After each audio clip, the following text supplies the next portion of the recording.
Good evening, everybody. Hello, hello.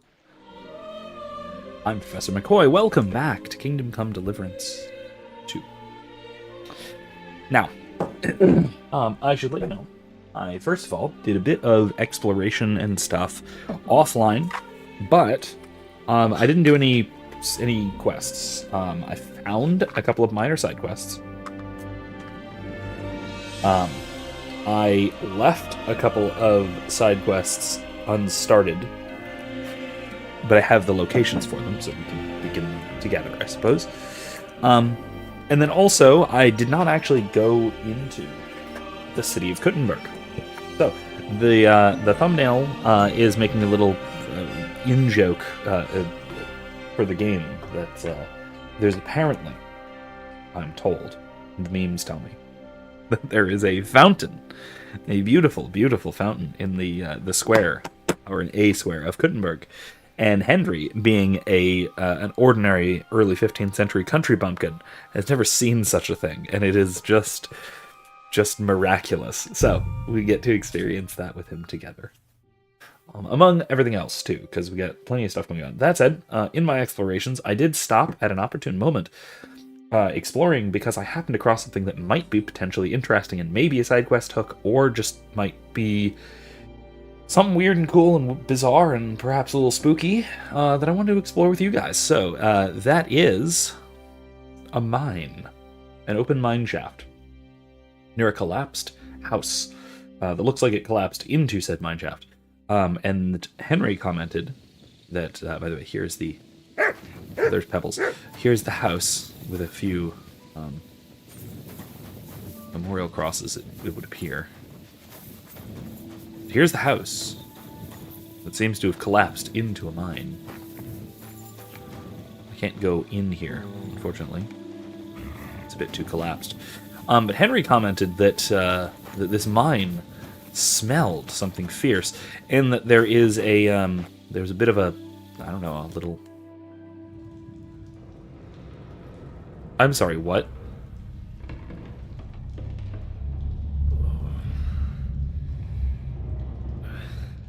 Oh, Jesus. What a diabolical stink.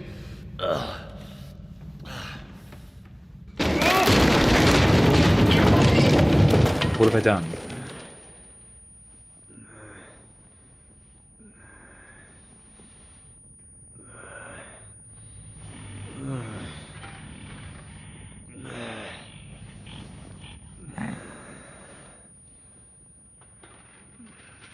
Hey, Baze, how you doing?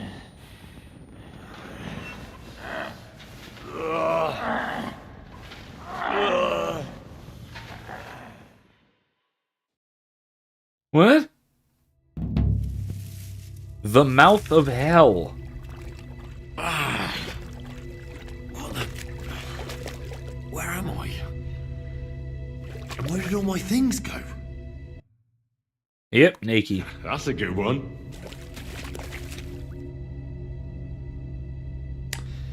I'm glad you're doing well. Henry's not doing so great. He's at the bottom of a mine shaft.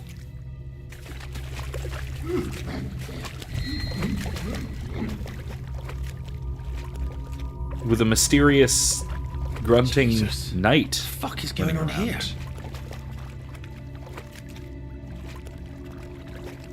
Uh-huh.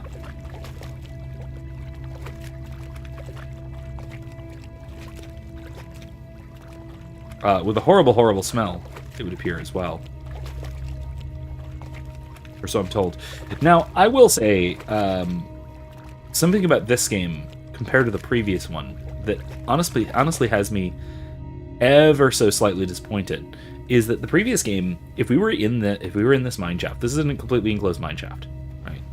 If we were here in the previous game, it would be completely pitch dark and we would not see a single thing. There would be nothing on the screen except for the UI. And that was kind of cool. What's this? Did the night... like this? Taras Mura. What's Taras Mura? I can't sleep. The inferno attacks whenever I close my eyes. A childbearing woman clothed in the sun, Her fetus eaten by dragons. Okay, that's Revelation imagery very clearly. Fire and blood in the walls. Voices all around. They respond. They reproach me with their death. I killed them all and then descended into darkness. The snow blows again in the shafts. I can't sleep. The devil is coming, and behind him is death. Interesting. Yeah, very Revelation imagery, certainly. Huh.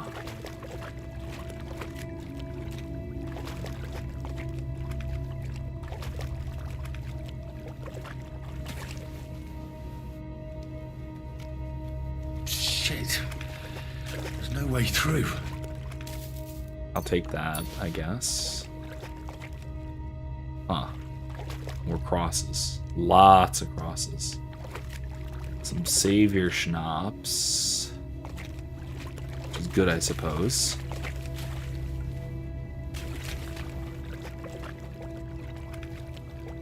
I'm a little concerned about if I am confronted with this knight. If I'm going to be able to oppose him. A fully armed and armored knight. I don't know about armed, but certainly armored knight.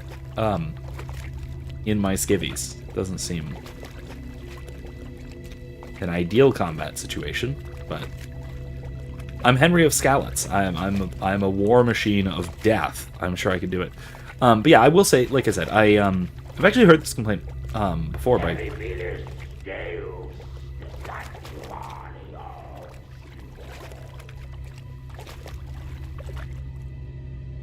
I have heard this complaint before, though, that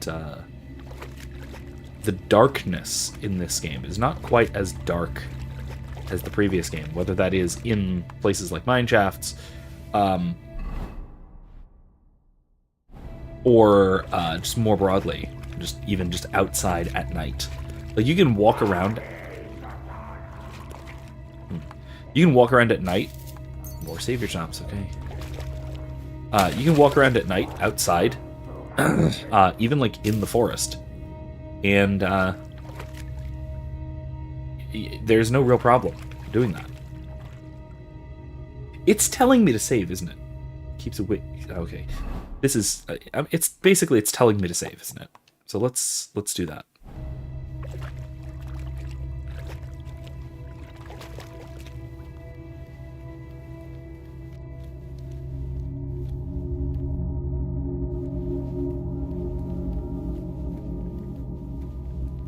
What's that noise?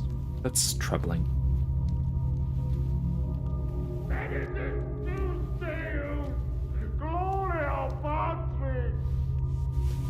Okay, let's equip that. Notes? More entries. Notes. Also written by the knight? I'm cold. I had to dismantle some of the scaffolding to get firewood. It's always cold in the mines, but there's a freezing draft coming from the mine shaft where I get my food now. Soon the first snow will come since I descended into the mines. My ministry shouldn't last much longer. I have armed the passages... Wait. I have armed the passages of the pit with crosses? God is with me. The stench pouring from the pit leaves no doubt of the presence of hell. But remain your humble servant, Lord, and beg for mercy for my sins. I, Taras Mura, am the shield of God. Taras Mura. Oh, it's saving. I need a lockpick. Or a key. Hey, look, lockpicks. No, just the one lockpick, actually. Only medium difficulty. I can handle this, no problem.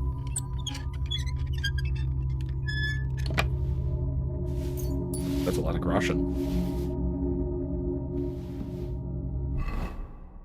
Knight's contract. The knight's been guarding this place against demons. It's written here that someone is supposed to come and take his place. But who? Okay, I'll take Henry's word for it.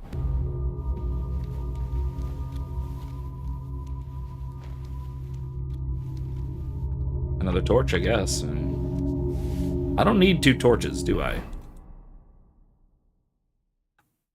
I don't need... Oh, wait, this one. Yeah, I don't need 2 torches. I don't even really need 1. Who goes there?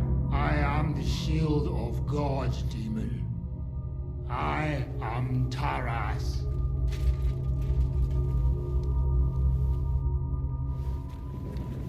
Huh. What's with this? Work axe. Sure. Sword will be better. Bandages are nice. Yeah, I feel like I could use those.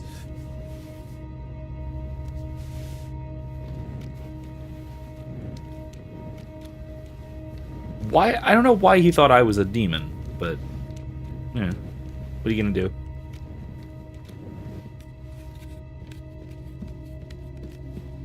Fascinating.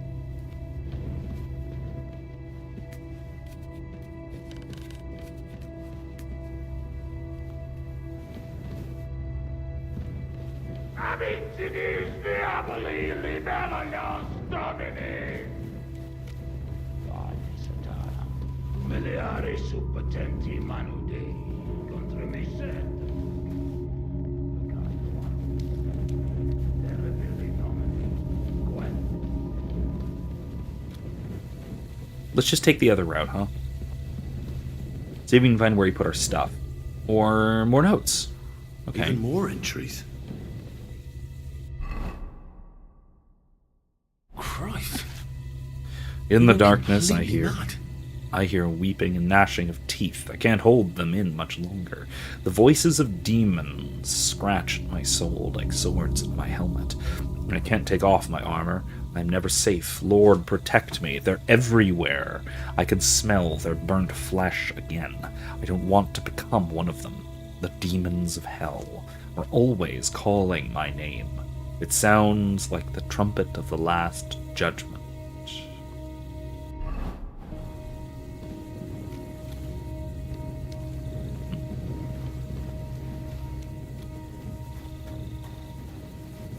Collapsed mind chat.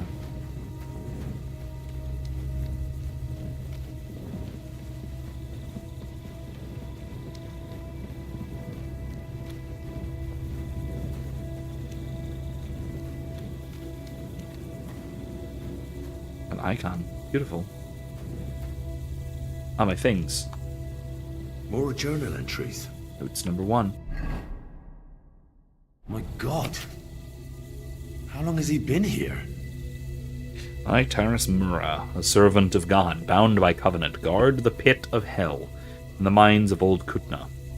In the endless darkness, let this record serve me as proof of the days spent here in the service of God.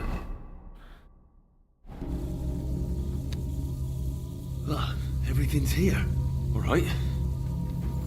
So you live, demon. Not much longer. Stop, Taras! I'm here to take your place, under the terms of your contract with Father Richard. I'm your replacement. What? You're here to relieve me. Why do you think we have the same Come to helmet? battle hell in my place.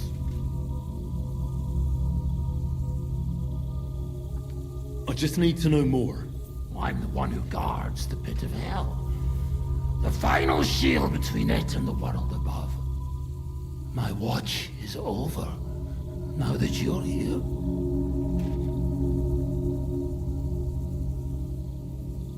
How long have you been guarding this mine? A long time. For many more winters than was agreed. He betrayed me! 5 years? What was it for? Time passes so strangely in the dark. You'll see that for yourself. It says Juneteenth was last week. I mean, I guess. I mean, if you say so. Sure.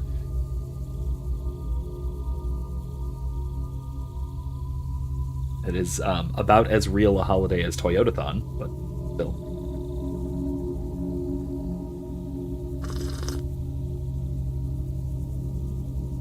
What led you to accept such a task? I committed terrible deeds. So terrible my soul would surely sink down to hell. Standing up against hell was the only way to cleanse myself. The priest promised me as much. Father Richard from Old Kutna. Father Richard died. Now there's a new priest in Old Kutna. What? But he and I just spoke. Shadows and flames! The devil can't get Taras Mura! I think I get it now. But I still need your oath. Have you come to relieve me?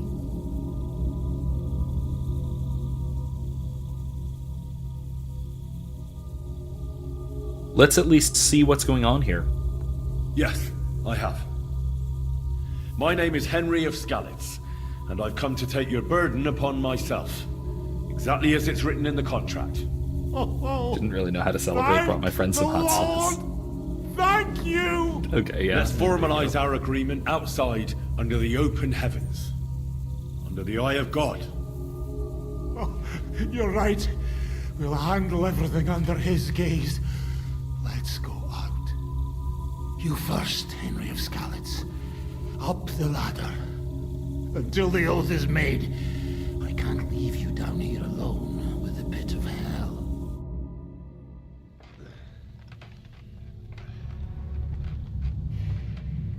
Interesting.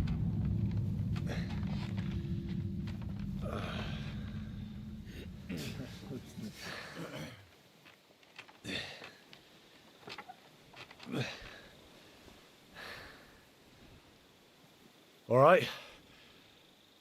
Let's not get hasty now. I can explain everything.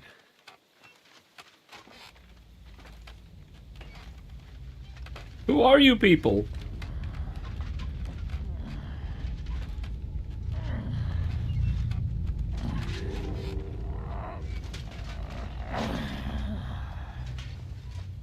Lord have mercy.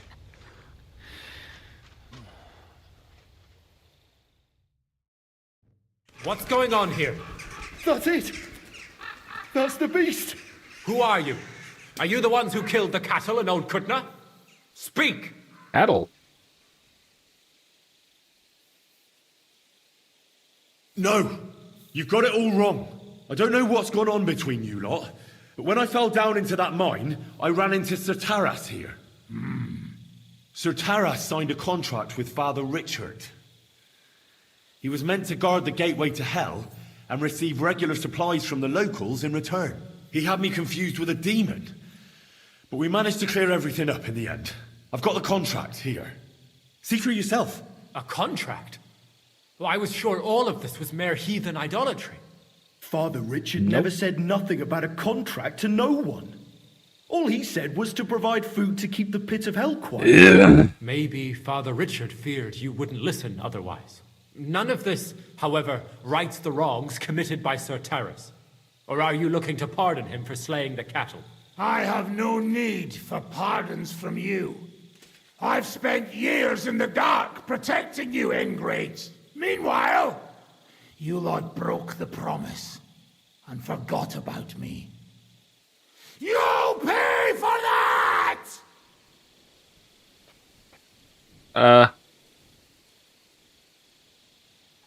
Everyone calm down. The only crime committed here is ignorance.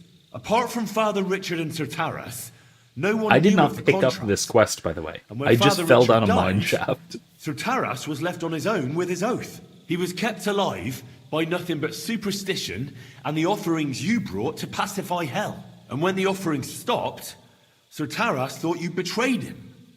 And so he sought his revenge. I had no idea. Like I said, only ignorance is to blame. But now everything has been explained. Okay, So good. there's no reason to seek revenge or continue your investigation. I won't settle for that. Fall to your knees and beg for forgiveness. I want to hear it with my own ears. You owe me that much for all the years I spent down there. An apology after you slaughtered our cattle. Quiet, Vladimir. Sir Taras is right. He deserves our apology. Sir Taras, On behalf of the entire village, we ask for your forgiveness and thank you for the sacrifice you made for us. Your services are no longer needed. I'll have the mine filled in, and you'll receive all that you require. A horse, food, and supplies for the road. So, I'm finally free? I fulfilled my oath and cleansed my soul before the eyes of God. It's true, Sir Terrace. Your sins have been washed away by your service. Oh, thank you. And you, stranger, surely it was God's intervention that you became involved. We offer you no, our because thanks. I sure did Now not go with was God, not told by no matter anyone where your about this. path takes you. And you have my thanks, too. My pleasure. If I ever get a chance to tell this tale, nobody's going to believe me. That was a very strange thing to stumble into.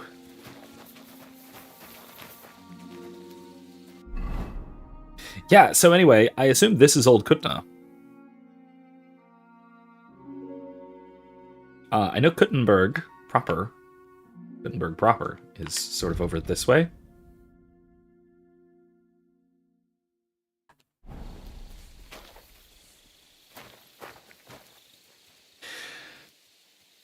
Anyway, that was wacky. Unexpected. You silly doggy. Oh yes, silly doggy. These are little dugout houses. Yeah, it's like very early in the morning. I'm a bit hungry because, you know, of course I am. I'm Henry of Skalitz. I was born hungry. Need a bath, certainly. And, let's have some honey for breakfast. Yeah. So, all right, what do we need to do? So, things I've been avoiding while doing some exploring. I have a couple of quests to do in Devil's Den. I think it's just fighting and whatnot. I did pick up a pilgrimage from Raborsh, which is a little town that for some inexplicable reason I have a very low reputation. I don't know why I have such a low reputation here, but I do since I discovered it. The camp of Sigismund's men is right here in this little undiscovered area. They also seem to be patrolling this little destroyed town of Apadowitz. I know this because I was set upon by a bunch of soldiers when I went by there, and let me tell you something. The combat difficulty is significantly higher in this region than back in the Trotsky region. It is a big step up. Big step up. So anyway, there is an herbalist here who has a quest for us. There's I forget who it is, but somebody here in Miskovitz has a quest for us. What was that? Oh yeah, somebody needs the horseshoes that I made. The blacksmith had me make horseshoes for him to go deliver to somebody in town. There's another quest in Suktol, which is the fortress that we started in. New quest over there. But yeah, we got a bunch of stuff going on. First though, I figure, what's this? Bahuta is who? Which one is Bahuta?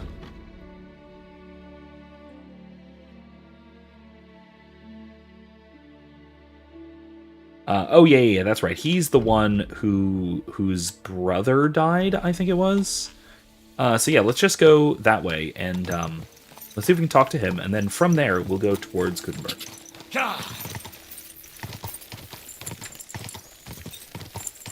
Hi, fellas.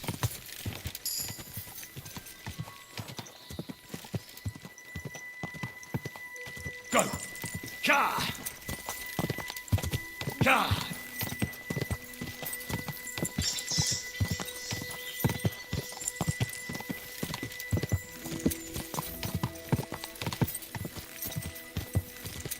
Quick! Technically, I know that.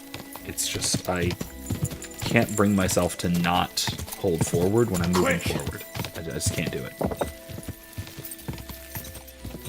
It's a silly habit, but it's a habit nonetheless. Oh yeah, here's Old Kutna. I believe, at least, isn't it?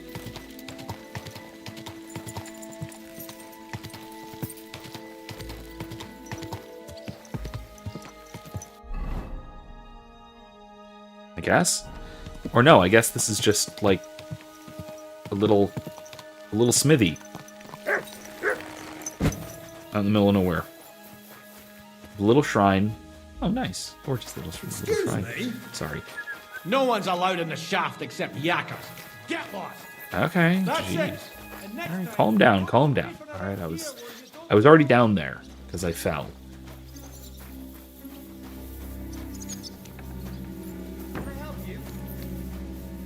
Am I not supposed to be in here?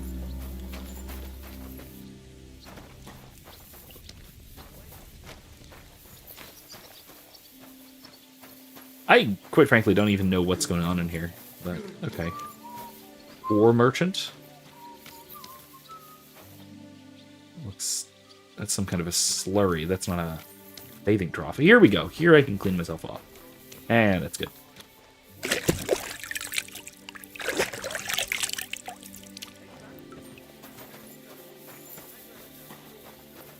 Yeah, I guess you could say I celebrated Juneteenth, if you want to call it celebrating, or having anything to do with Juneteenth, really. By finally, I finished paying off my student loans, a big chunk. Oh, this is someone's house, sorry. It was a big chunk left, but it was certainly better to pay it off than to continue allowing it to accrue interest. But I finally paid the thing off. However, because Juneteenth is apparently a bank holiday, I'm not going down there. Bad idea. It wouldn't post until the next day. So, What do you want? I'm just seeing what's going on in this bizarre little place, that's all.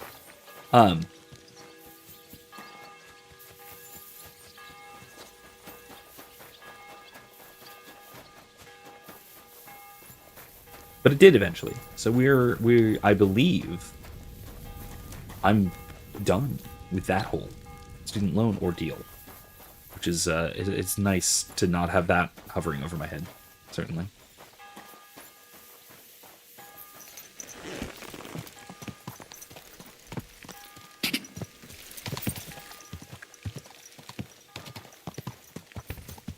So this is not Old Kutna. Quick! This is just Quick! a mine. Which really kind of feels like home, you know, being from Skalitz and all that. Grund. No idea. I even doused myself with all the perfumes I could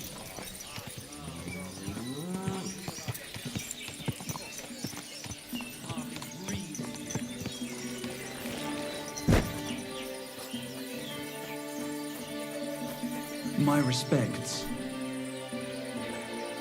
Father. How is life in Grund, Father? There is divine peace here. It's probably because we're far enough away from the hustle and bustle of the city. The locals are hard you, working, though? and Yeah, they 5 come minute walk. faithfully to mass and to confession. I couldn't wish for a better parish. I'm glad to hear it. Aye, aye. Wonderful little Sometimes suburb. someone gets into a scrap in the tavern. But I reckon that happens everywhere. It might actually be a good thing. God be with you. As for hot sauce, I did make my own hot sauce the other day. We went to the local Mexican place for lunch or dinner, or I don't know, sometime in between. It was like 4 o'clock last Friday. And it being Friday, I had I was looking a little bit beyond my normal selections on the menu. I was looking beyond my usual like burritos or enchiladas, and I saw they had something called mariscos a la diabla, which is devil shrimp. I thought, spicy's good. I love spicy. And I love shrimp fra diablo, which is, I guess, the Italian version of something similar. And so I tried it. Oh, Let me tell you. Oh, It's good stuff. You poo. It's in like a tomato and pepper sauce with some sautéed then simmered shrimp and onions as like the main course, but served with the usual like sides and things. Rice and beans and like salad kind of thing. So good. It was so good that I wound up getting the guajillo chilies, which are the key ingredient to the stuff, and I made some of the sauce on my own. Which, if you're in Discord, that is the recipe I put in the food channel last night. Because last night is when I made the sauce, and I cooked it with some short ribs.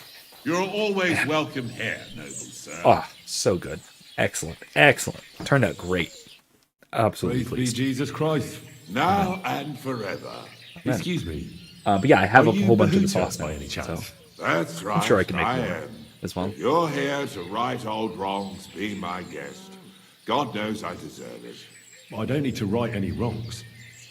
The devil sent me to see if you would rejoin his You band. could He phrase is that free, better. And he still hasn't learned. Anyway, tell him I'm definitely not going back to that life. Why don't you want to go back? I want to reform myself, to redeem myself before the Lord God, and to earn his absolution. There is no way to do that if I am with the devil. I'd like to find the rest of That's the devil's pack. A fair point, I suppose. Do you know anything about any of them? Just Ranyek. It has been a few days since he was here. What did he want from you? He was begging me for some coin. He said he had a game in Pshitoki, and that he would definitely win this time. As always.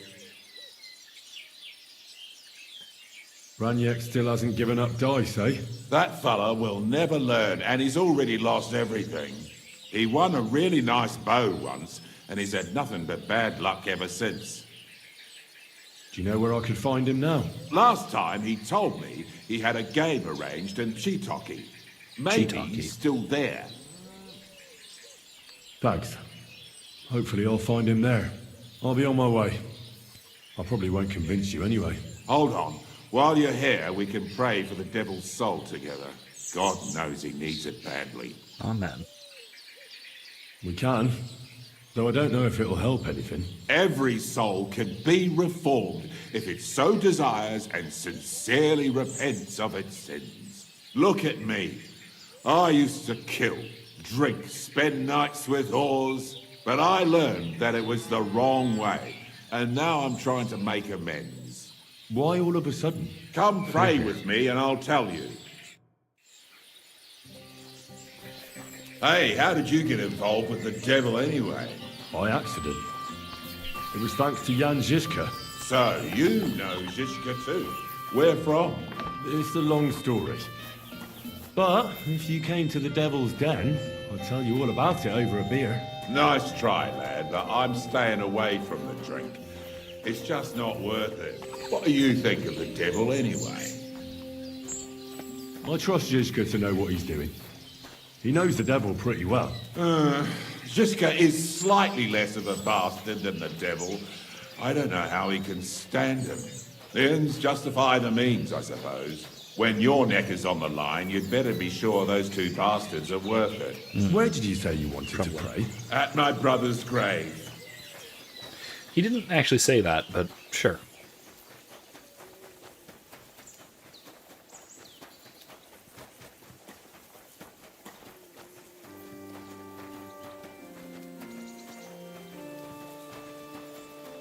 I learned churches.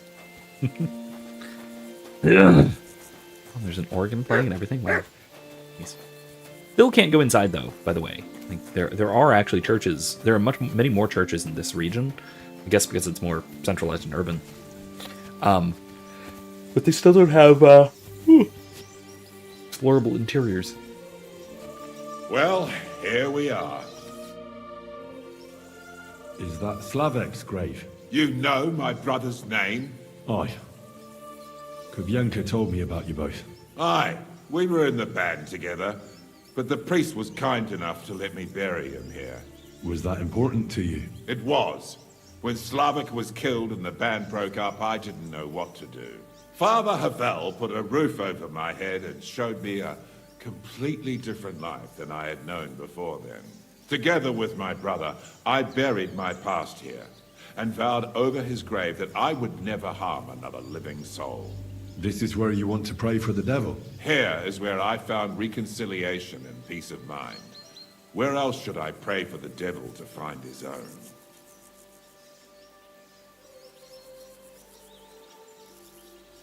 Let's get to it then.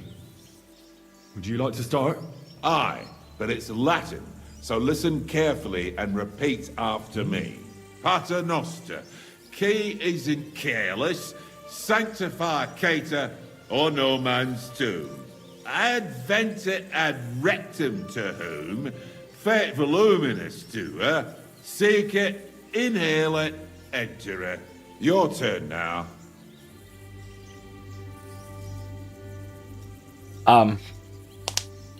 He tried. He's trying, you know, he's really trying. You're saying it wrong.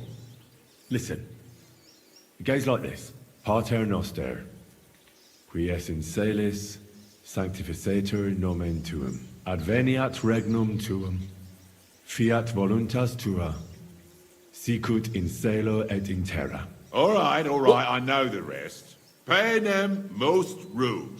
Quote, idi. Panem nostrum quotidianum da nobis hodie, et dimite nobis debita nostra, sicut et nos dimitimus debitoribus nostris, et ne nos inducas in tentationem, sed libera nos a malo. Amen. I know it too. That's all I can do for the devil, so you'd better amen. get going now, eh?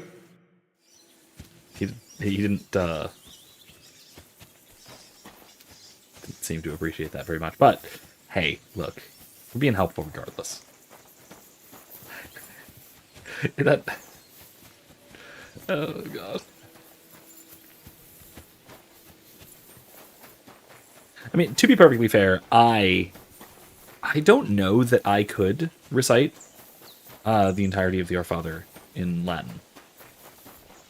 Probably not. Because I'll say, we don't usually, during Mass, except for during Easter. Greetings, Master Guard.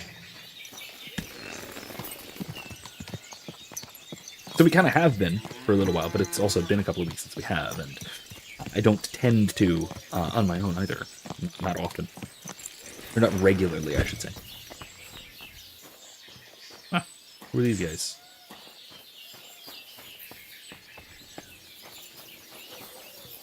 Pig.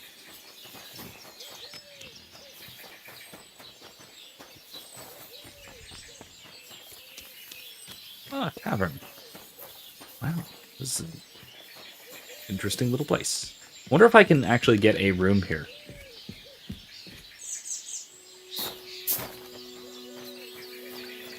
I wonder if I can actually get a room in this tavern. Oh. You have a kind master, eh, doggy?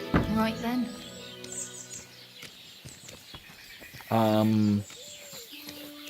I mean, it's not an inn. It is a tavern, which is a different thing, technically. Wow, that's a nice horse. Whose horse is this? Cool saddle, though. I like that.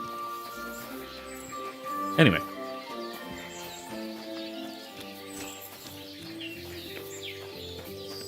Grocer.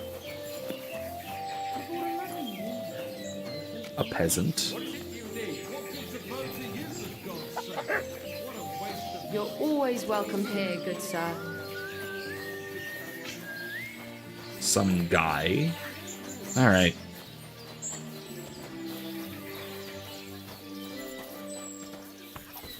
Where's that quest tipster?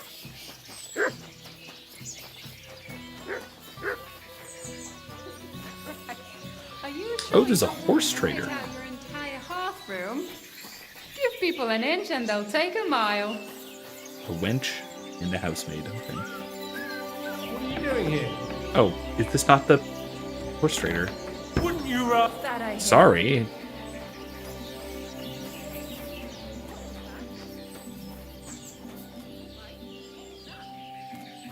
See, that's the thing. Every horse in the game is worse than Pebbles. Now.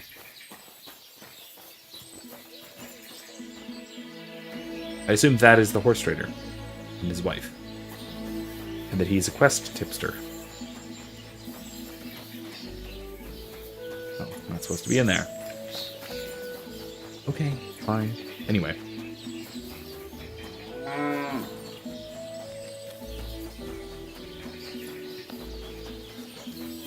Anyway, so I'm sure everyone is has been monitoring the situation, but, as they say. But man, am I nuts to think that the situation with Iran and Israel and all that has developed and turned around and twisted and changed more times than most such situations do in any reasonable length of time. Like, it seems to me that again, at least, that that the oh, I'm not supposed to be in here. Okay. I heard it coming from... What? I guess not. It seems to me, at least, that the situation has developed and changed so much over such a short period of time, compared to most such situations, that, for all I know, like, there could be a thermonuclear exchange between China and Israel going on right now, because who knows?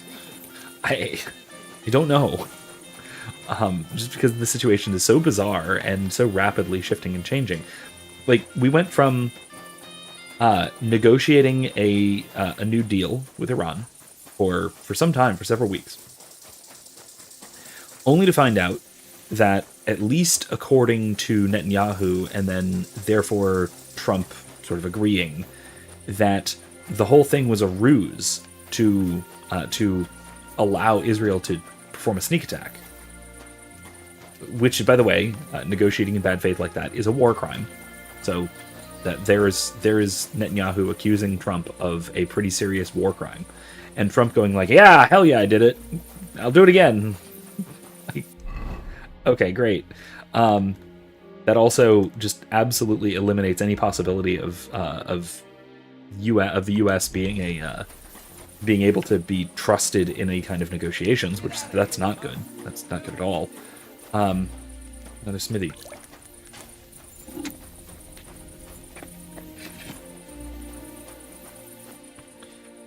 Yeah, let's just sharpen everything that we got. Why not? Set it off and nothing else. That's one You're sharp a foul blade. temper today, aren't you? No, it's all good, thank you. Bloody war's all we need. Oh, Fields he are is. ravaged, our barns are empty. I need to All our sharpen this. ale's gone. And the women folk are pissed off. Aye. Um, Sick as nuts lounging about in the monastery. So once it Shagging has the nun become from relatively summer. clear That's that we are impossible. apparently Not only is involved, it possible, With a razor. No, I mean the bit about shagging Then the nuns. Israel attacks. Sedlets is monks only. wait.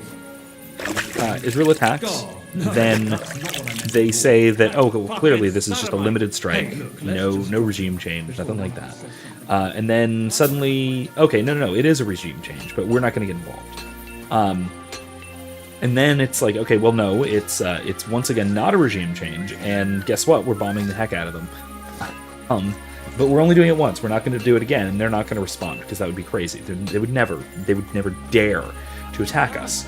And then they attacked us, but they did it in this weird pansy-ass kind of way where they're like, "Hey, we're going to blow up this space at this time, so just kind of get ready because I don't want to hurt anybody when we blow up your military target." It's like, what the hell is happening here? It's insane. Like, the entire situation is insane. And now we have a ceasefire. And last I heard, they were both just kind of... So they were given an opportunity to sort of wind down their already in progress operations, which to Iran meant, well, I guess we're just going to kill some Israelis who are still here. And to Israel meant send every bomb we have. Like, again, clearly neither of them are operating in good faith here. And this is only the, 674th ceasefire that Israel has violated in its history, in its relatively short history. So, like, I don't know, man. I don't know. I can only hope that this means that we're not going to continue getting to be involved in this nonsense. Especially given the fact that Trump does seem to be genuinely pissed at the Israeli government for bombing the hell out of them in bad faith.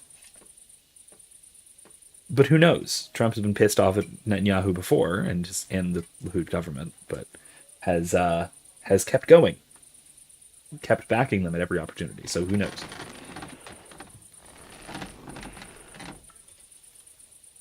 Look, all I know is this has got to be like the gayest war I've ever heard of. Certainly since the 6-Day War.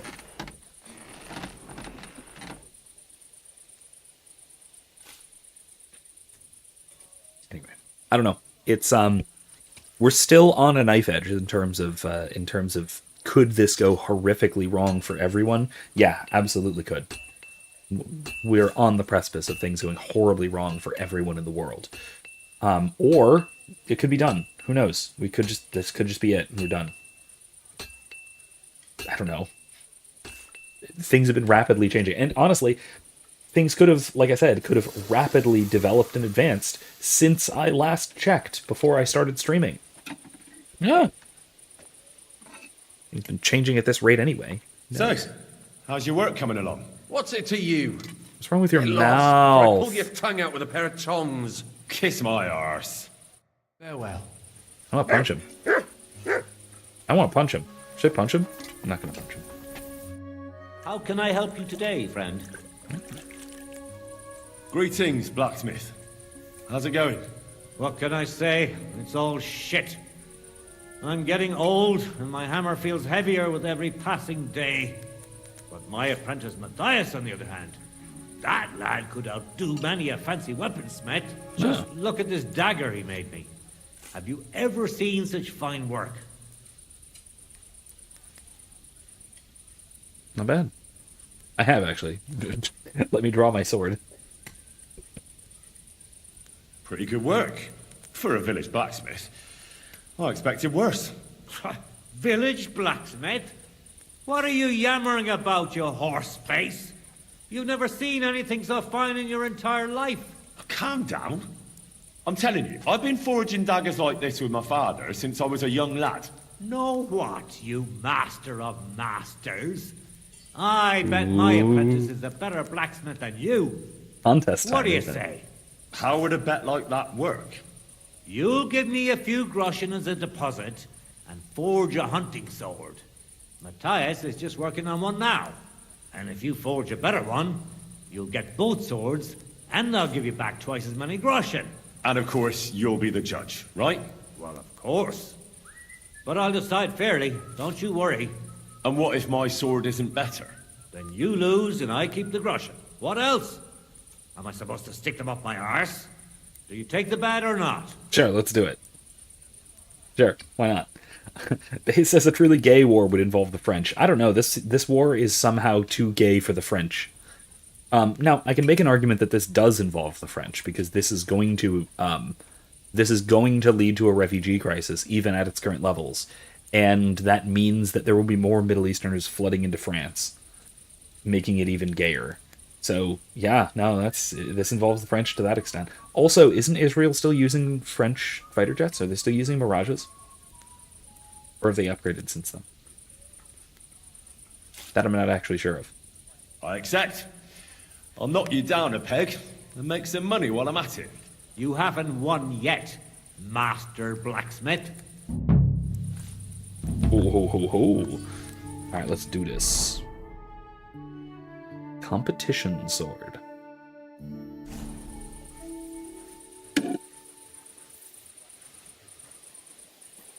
Let's do this. We'll make a nice sword.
do it more evenly.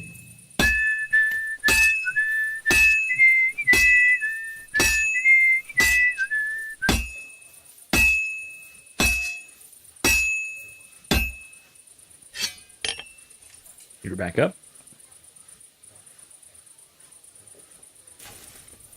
I'm not doing it perfectly, I guess, but it's still, I will say, the little blacksmithing minigame in this game is just very relaxing. Almost meditative.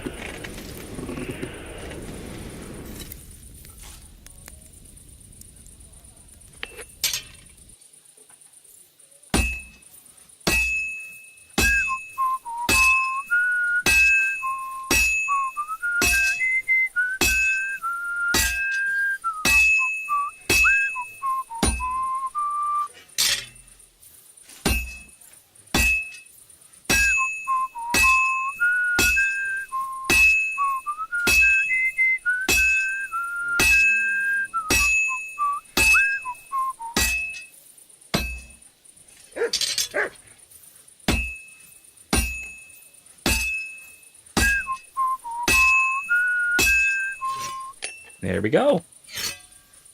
Let's see how it turned out.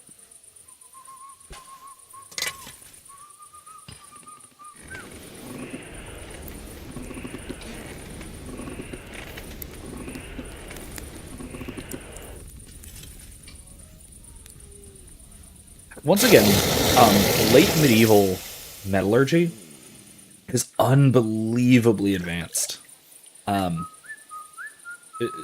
The fact that they were able to make high carbon spring steel by sight, basically just carefully watching the color and therefore temperature and then pliability of the metal, and then being able to quench it in the right materials with the right inputs at the right pace, all of this, again, just by pure craftsmanship, is unbelievably impressive.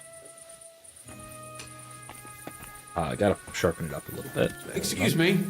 Oh, you boosh.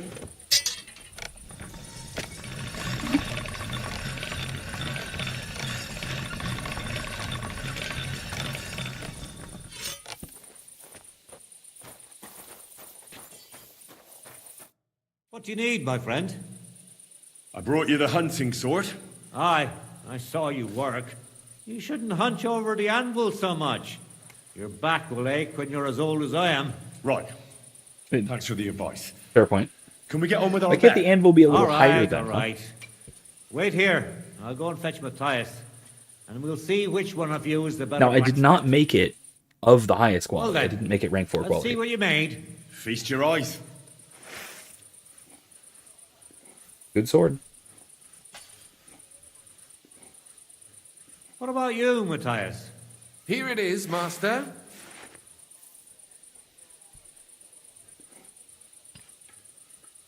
Let's see here. Mine could have been better. Possible. Such balance. I'm sorry, Matthias, but his sword is better. What? Listen, lad. You're wasting your talent here. If you're ever in Kuttenberg, ask for Nicholas Crondell. He's the best armorsmith in the region. He might take you on as his apprentice. Thanks for the advice. But where's my prize? Why are you being so rude? Here's your money. Poor guy. Thank you kindly, Master. And you, give me the sword. What? Forget it. That blade of yours will fall apart any moment anyway. It may look nice, but if we're fighting with them, I'd slice you to ribbons.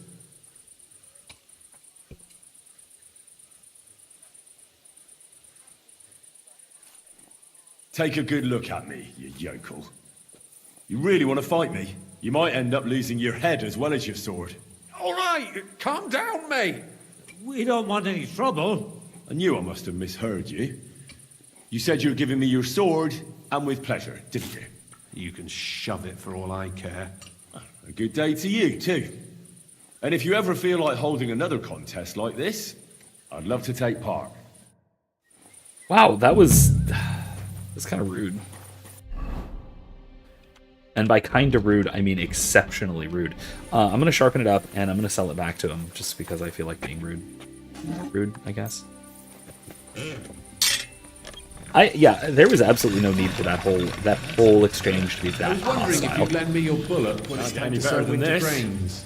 I need to plow too, you know. What if you lent me the bullock on the Lord's Day? You're not going to plough on Sunday, are you? What would you like? That's straight. What do you have for sale? Okay. Let's sell those and that. Do I have any armor to sell? No. Not on me. I do on the horse, but... He's got a lot of money, so that's good. That's very good. Cool stuff. Nothing that great, though.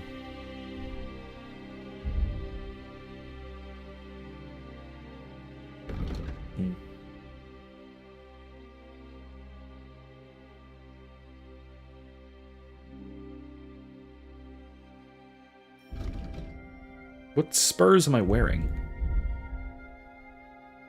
I'm wearing roll spurs. I should buy the knight spurs. They're just better.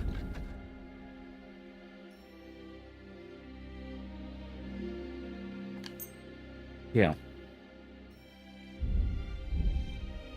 Battle longsword. Nice. I'll take it. I'll take it. Nobleman's horseshoes. Absolutely. I need some Toledo steel. All of it. Oh, all of it. Absolutely, yes. Let's haggle. Let's talk about the price. I'm gonna Well, sell him some other suppose stuff we that I've can got on the try. horse too, momentarily, but... Woo! Do we have a deal? That's... You see? Okay. I was glad Paid to be of 800 help to you, groschen for that. sir. Jeez. Okay. Let's, oops, what am I doing? Let's read these, huh?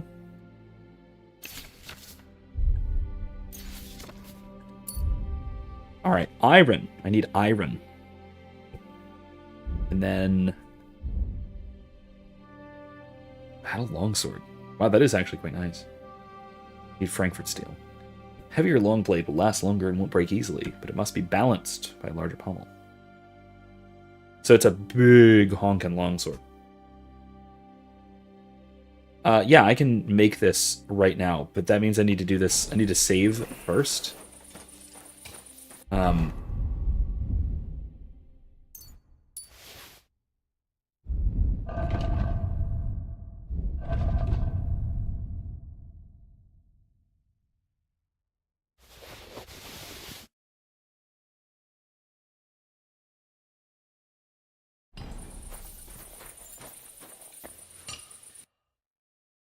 Let's sell off that stuff.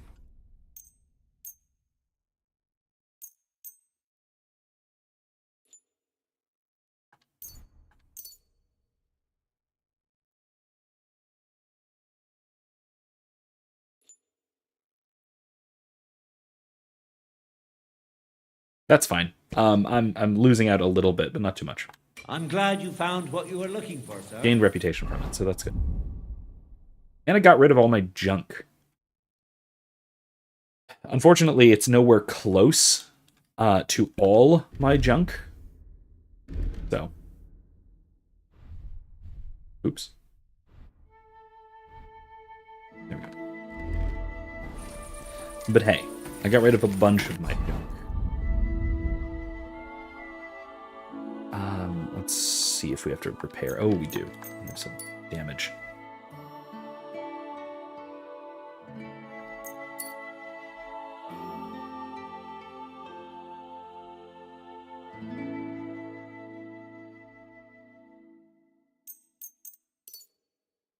Okay. Now, I'd like to know if there is somewhere I can actually stay in this accursed little semi-town. Grund. There doesn't seem to be. There's a quest tipster, though, so move along. Good to see you. You have a kind greetings. Greetings.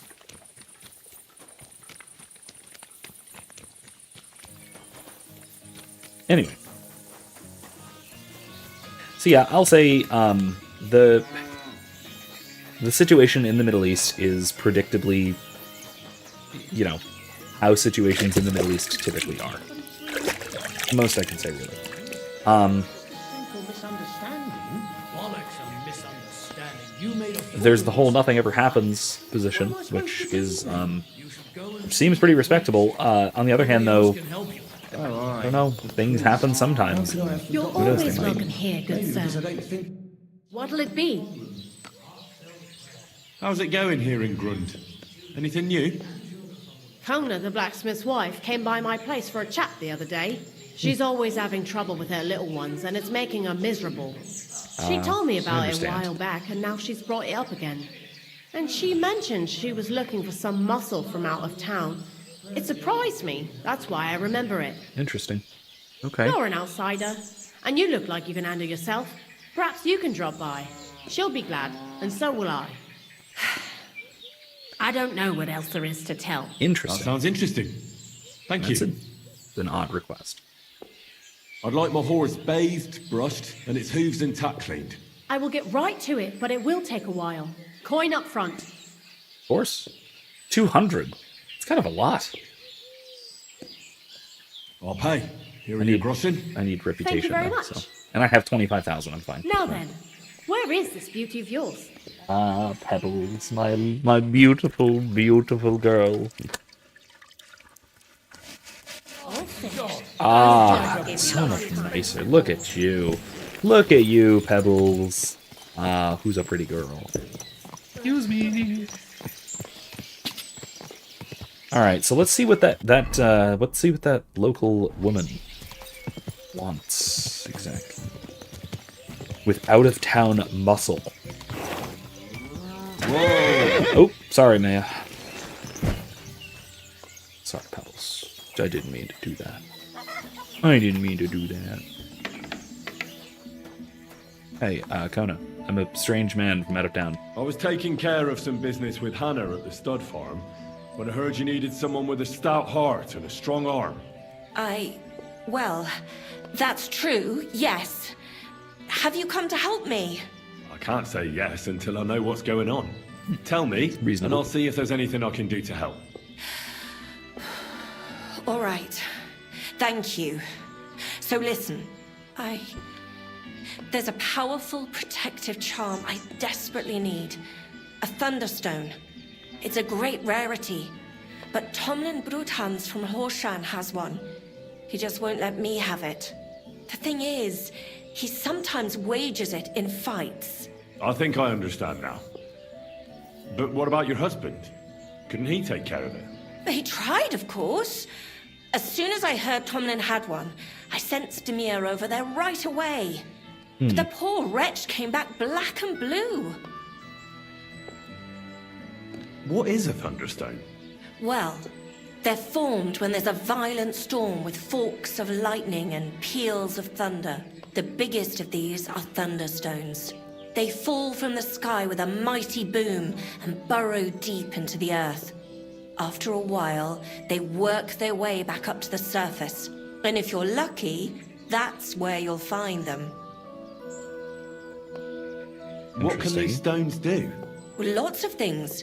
If you have one, it protects you from all harm, helps you in battle, and brings good luck. It also wards off and cures diseases.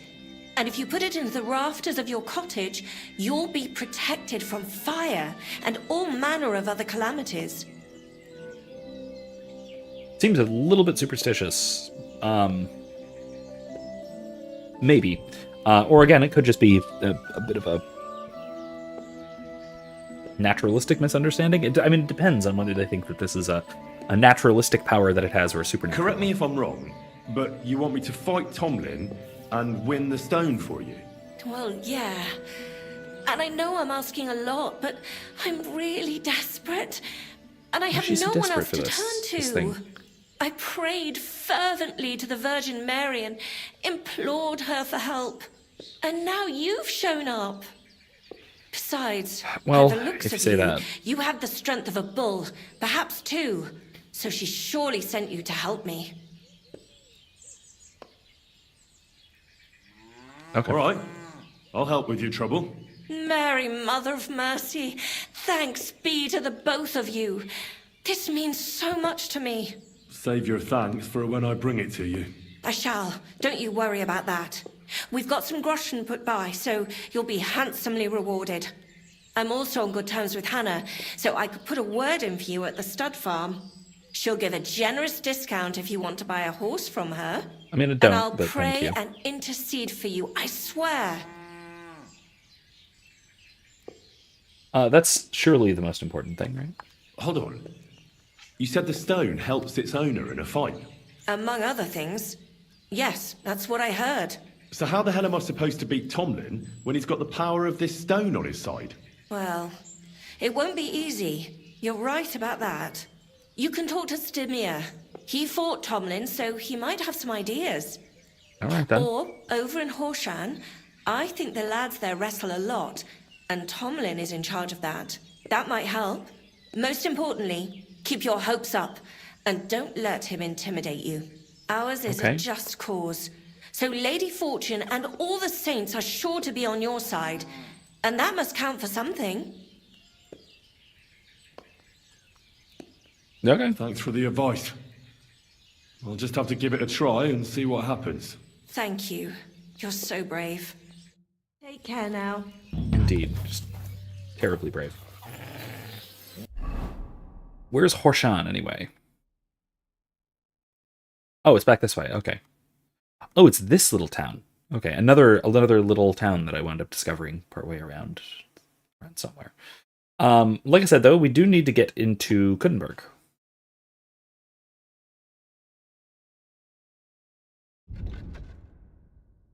So let's do this one next.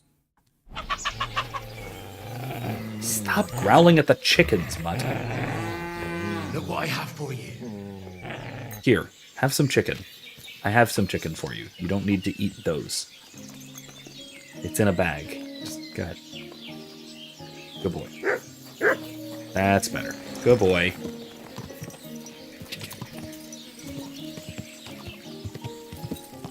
All right, let's just fast travel to Horshan.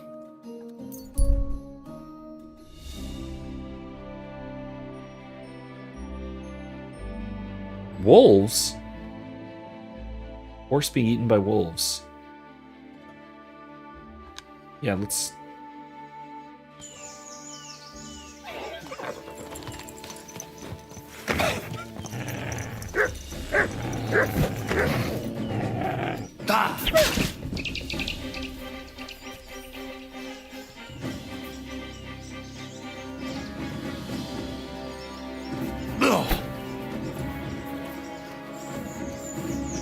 Come on.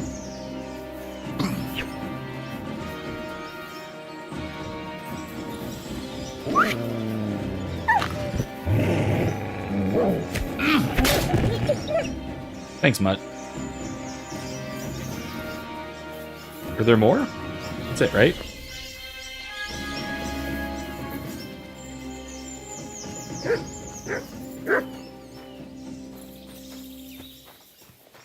Where's the rider? Where's your rider, horse? Dead horse. Interesting. I would have thought that it fled somewhere, but maybe not.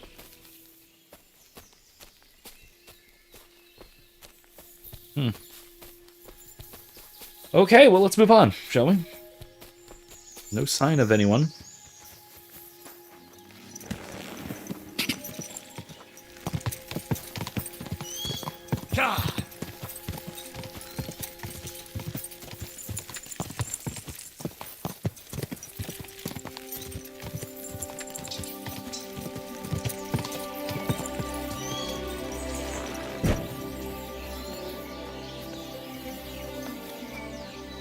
Alright, let's see about fighting this guy, and then we'll see about heading east.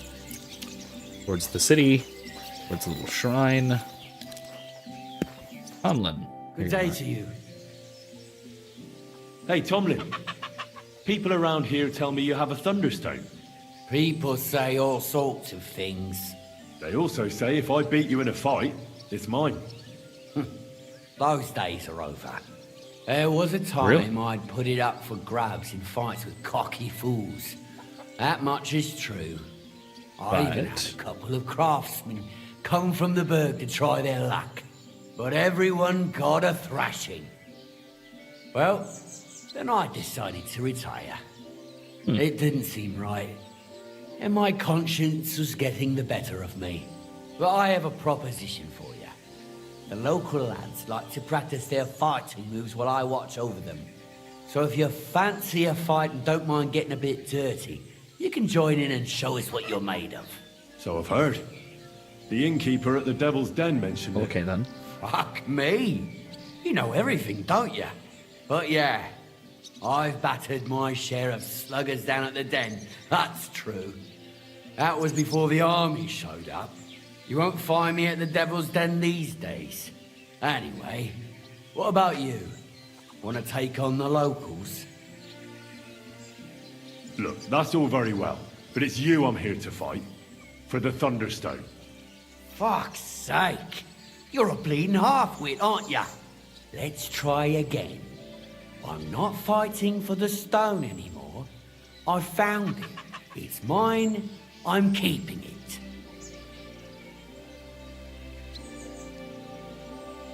But Kona from Grund really needs the stone.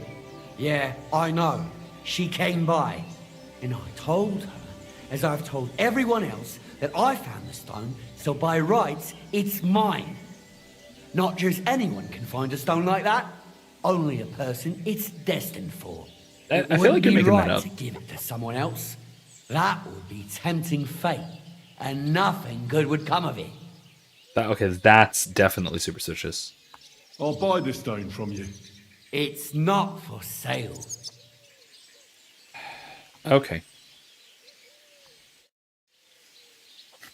Come on now. Greetings. Well, maybe I'll figure that out at some point. I don't want to have to steal it from him. That doesn't seem right.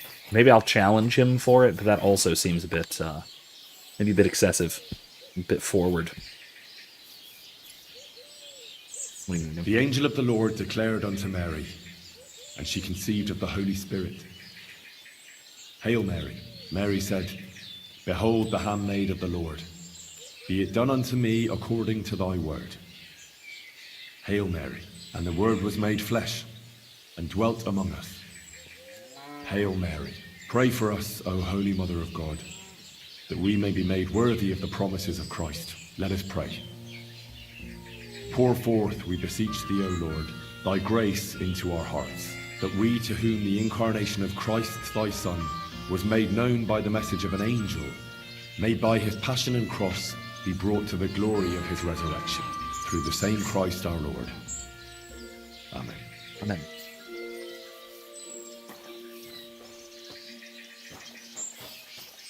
Well, let's see. I guess let's go back, because that is the closest to the little pilgrimage site we need to get to. So let's go back to Grund. I'm moonwalking back to Grund, I guess. That's weird.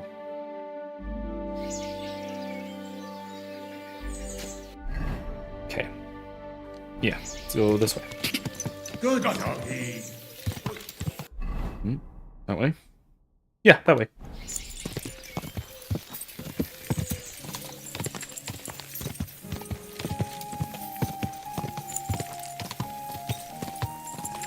Quick!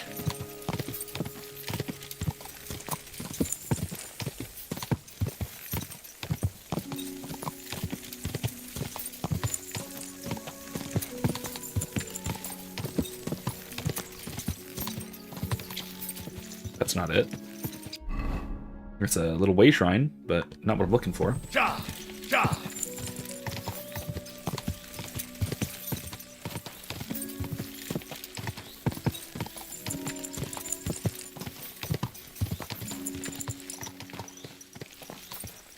What's with this?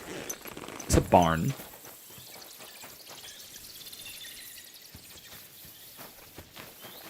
It's completely shut down and locked.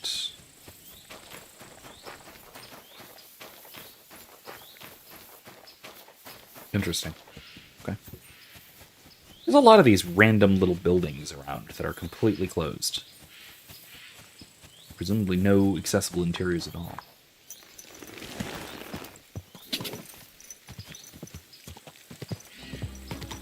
Go! Yeah.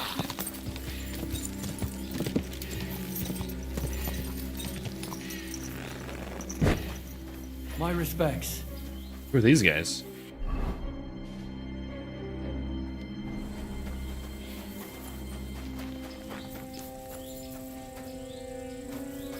Soldiers.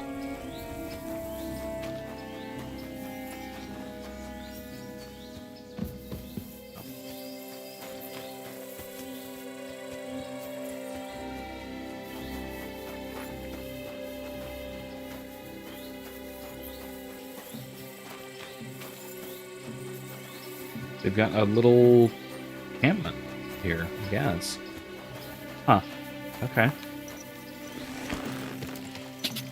Quick!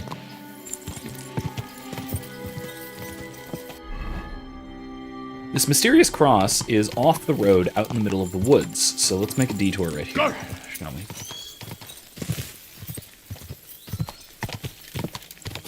Go!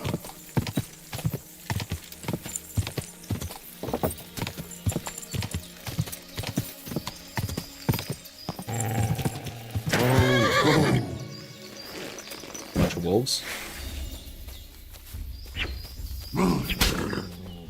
Sorry, Pebbles. Oh god. Okay, she's still alive.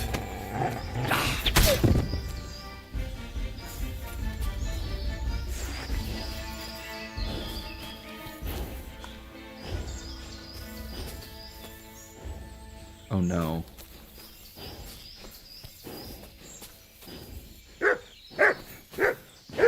She's still breathing.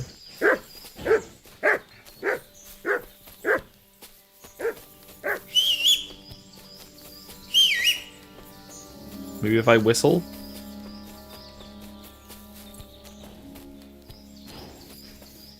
I hear her breathing. She is not dead. The wolf is dead. Okay, well let's pray for Pebbles, shall we?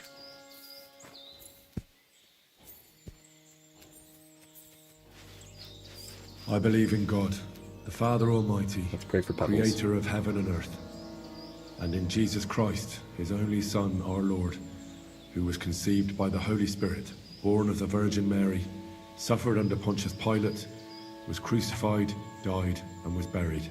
He descended into hell. On the third day he rose again from the dead. He ascended into heaven, and is seated at the right hand of God the Father Almighty. From thence he shall come to judge the living and the dead. I believe in the Holy Spirit, the Holy Catholic Church, the communion of saints, the forgiveness of sins, the resurrection of the body, and life everlasting. Amen.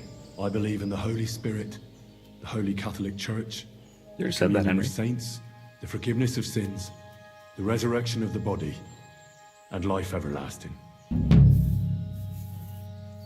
Completed a pilgrimage.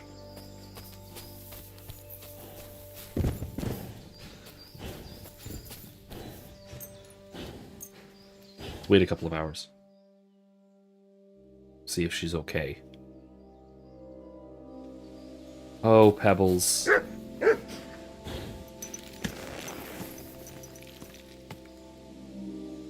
Come here. I'm sorry, Pebbles.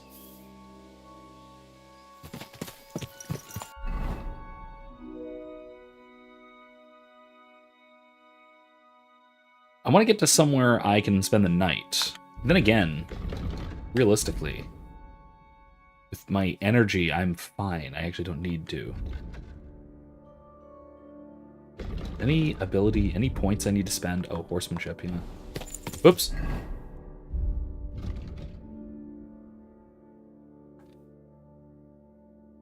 Good old Pebbles.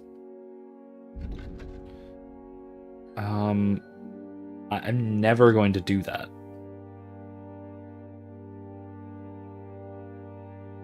Hearing your horse frightens your enemies. Eh. Requires night training. Charge into someone with a horse. Their morale will drop significantly. They will suddenly be easier to opponent unless they run for the hills. Into the fray. Fully charged attacks. 20% stronger. Wild Rider. Requires Roadrunner. I have. Riding off-road. Consume stamina. Okay, I need that. But minimum level 10. My horsemanship is 26.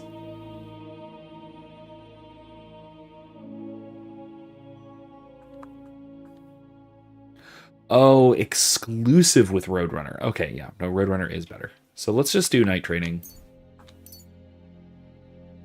And let's go trample. Have I ever read Oswald Spengler? I have not. I haven't read any of them. Maybe I should. Ooh, Explorer. Entire map is revealed, showing all settlements, fast travel spots, hunting grounds, caves, and other interesting places. Fundamentals of medicine, contemplative. Oh. That is really tempting. Okay.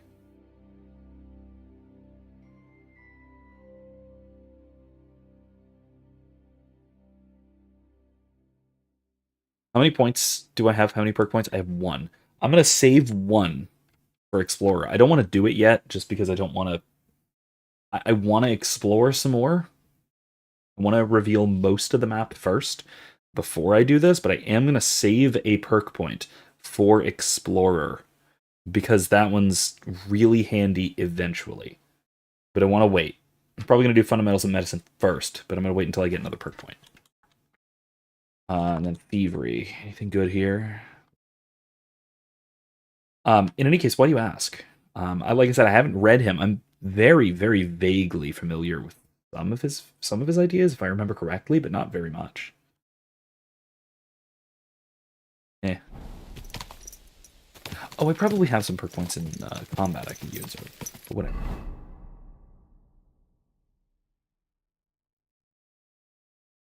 Okay, let's go south because I know Kuttenberg is more or less to the south of here.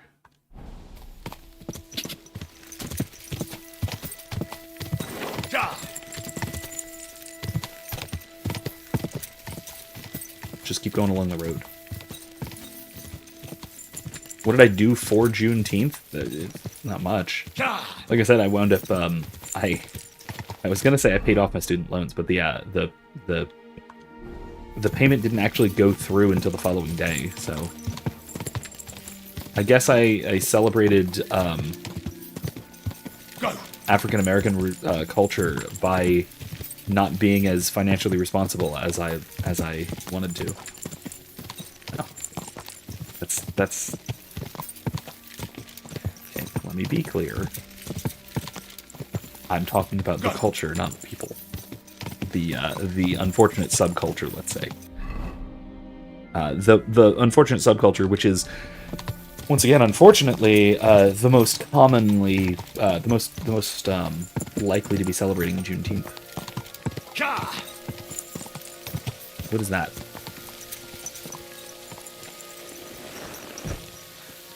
Now, I'll say I'm not one to celebrate, to really extensively celebrate secular holidays anyway. Meowing? How many of them are there, for Christ's sake? There's kitties in there? How do I access this wonderful house of kitties? Yeah, like I said, I'm not one to very seriously celebrate secular holidays in general. Juneteenth not least of all.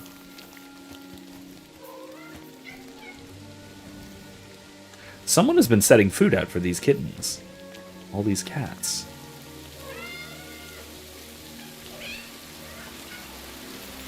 Had to be done, though. Okay. Oh. I wonder if this is who's doing it. God bless you, sir. Hi, Catwoman. Where did you come from? What are you doing here? Calm down. I was just passing by. Sorry for all the blood. Stop and keep going. You won't be seeing anything interesting here. I've noticed a couple of strange things here. And I don't like the way it looks at all. What strange things? There's I don't know cats anything. across the road, that's all. There are strange noises coming from the house. So you're the one scaring my cats. I was wondering about the sound I heard. That barn must be full of them. Don't exaggerate. I only had one for a long time. When she died, I started feeding the strays in the neighborhood, and they stayed with me. And new ones come in every couple of days. All right. I better go. Go! And keep an eye on that beast. Oh yeah, I do have a See you dog. soon, my friend. Sorry about the dog. Yeah. What in the world? Wait, what? Oh, it's a latrine. Okay. It's gonna be...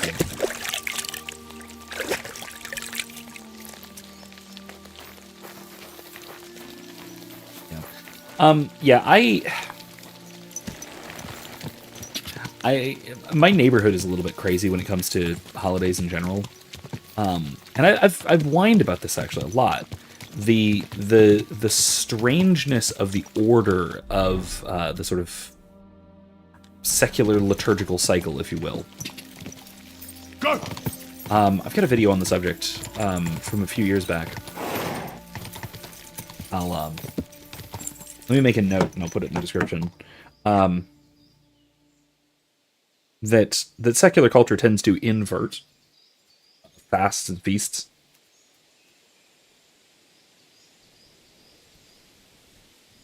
And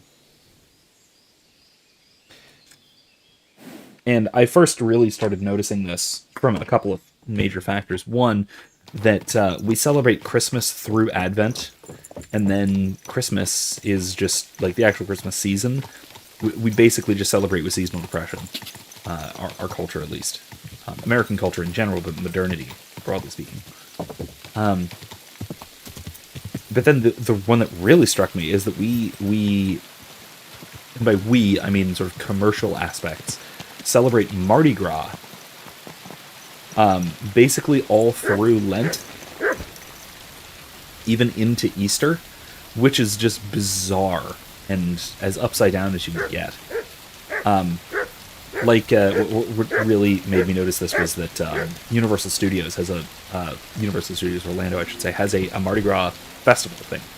It's got concerts and parties and yada yada, and it starts on Mardi Gras on Fat Tuesday and extends all the way through Lent past Easter, which is just pants on head ridiculous.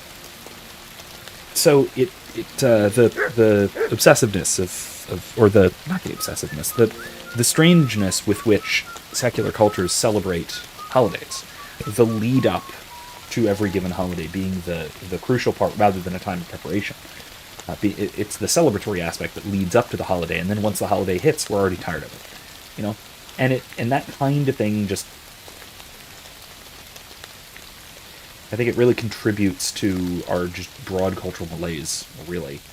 The other aspect that made me bring this up is that my neighborhood just goes ham on every possible holiday.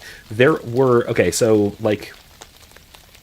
near the end of May, there were a few houses that started putting up their 4th of July lights. That is to say, they have a bunch of what are basically Christmas lights, all red, white, and blue colors, hanging fancy flags and things, all kinds of stuff. In May, it was almost June. Better put up our 4th of July decorations, right? Good day to you. And this is not uncommon, right? This is basically how my neighborhood operates. People have up Valentine's Day decorations throughout most of February. It's crazy. I kind of dig it. Again, it still has that problem of the big lead up and the crash after a holiday, but I kind of dig that our neighborhood does kind of go ham on holidays. The kids definitely enjoy it. So, And man, Halloween is crazy, because this is also one of the only little developments anywhere near here, and so we get kids from all over the place, and Halloween is massive for trick-or-treating. There are a couple of home-built haunted houses in our neighborhood. It's really cool. Greetings, Knight. What brings you here? I'm mourning. Can't you see? Did someone die? No, I can't My really. hope. Not far from here, in Sedlets, is buried Sir Valentine. Have you heard of him? Rings a bell. Isn't he the one who brought holy soil from Jerusalem to Sedles? Precisely. Almost 200 years ago, Valentine accompanied the abbot of Sedlets on a pilgrimage to the Holy Land. There, in the field of Akeldama, he took his sword and dug up a handful of dirt, which he brought here and scattered over the graveyard. Yes. And that's why you're mourning? My entire life, I've wanted to visit Valentine's grave and see his famous sword. But now that I am here, I'm unable to go inside. I felt so humbled. I'm truly sorry to hear that. Can I help you in some way? I don't know, friend. Unless, what if you went to the graveyard instead of me?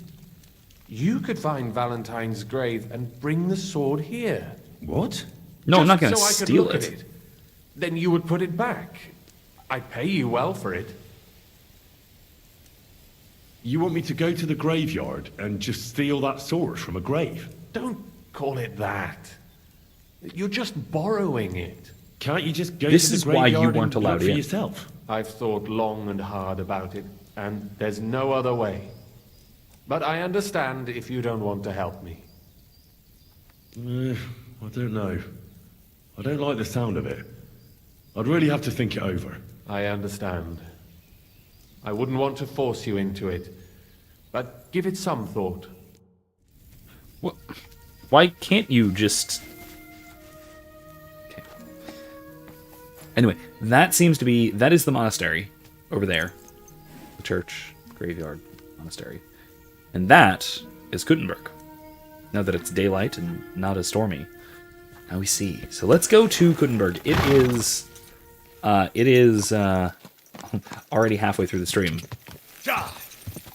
So let's go. Because we do I do actually want to get into the city today.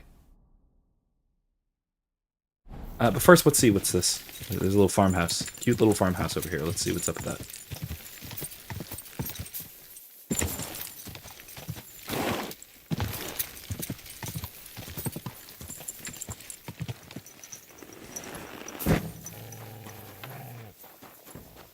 Dogs, stop biting each other, please.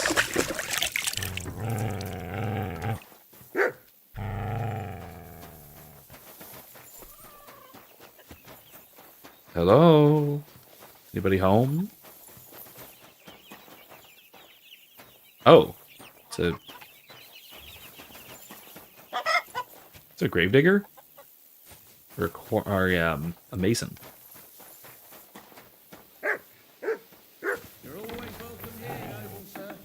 You silly doggy. Oh yeah, gravedigger. Okay. Okay. Yeah, he's a fair bit outside of town. That does make sense. Easy. Ooh. Easy. Nice and slow. I didn't mean to do that.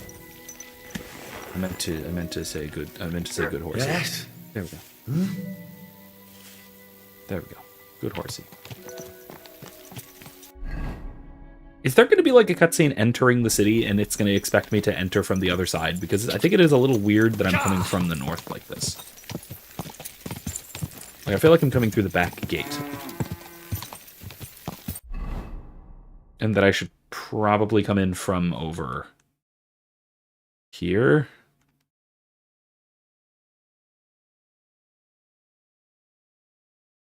What's this?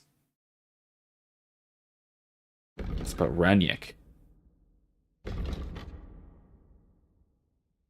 Quests. Catherine is over yonder as well, so. Go!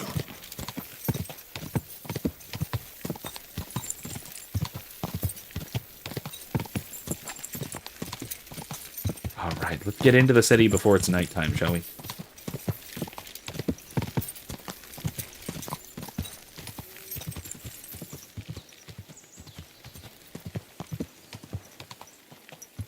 Wow. Go! Go! Ja!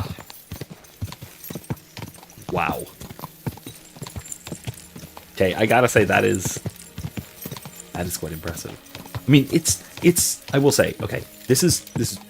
I think realistically proportioned. I think this is actually an accurate to scale representation of medieval Gutenberg. But also, if you actually think about it in terms of like looking at it in map scale, right?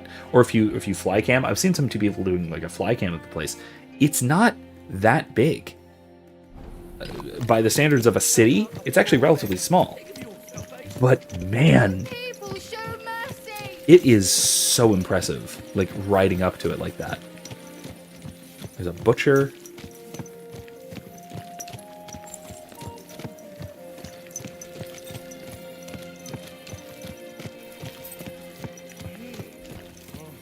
Pissing down rain again.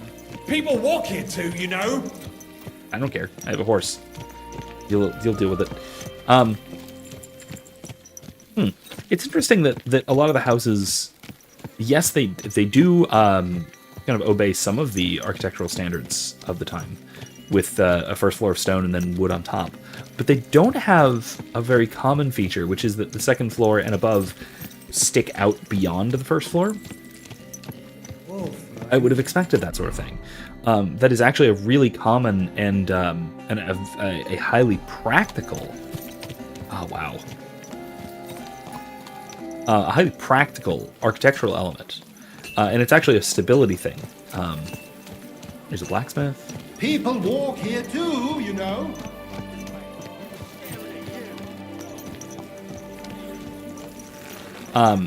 It basically is what allows for additional weight to be set onto the floor beams, right? So the floor beams there's pressure in the center from people and furniture and just weight of the beams, and so it's pushing it down, right? So if you put the weight of the walls on the outside and that is resting on the bottom walls, then there's no weight to counterbalance this. And remember, wood is flexible. So, but if you offset it to like this rather than like this, it's like that, and the weight of the upper walls is going to press back down, and it's going to bow the floor back up. So what we have is this is pressing down, this is pressing down, and it keeps it stable. Oh, guys, don't. What's... Anyway, it's a really, really cool architectural trick. That basically allows you to support a lot more weight on upper floors. Alright, well, there's nothing I can do about that, so... And it's none of my business, so... Was wünschst du, mein Freund?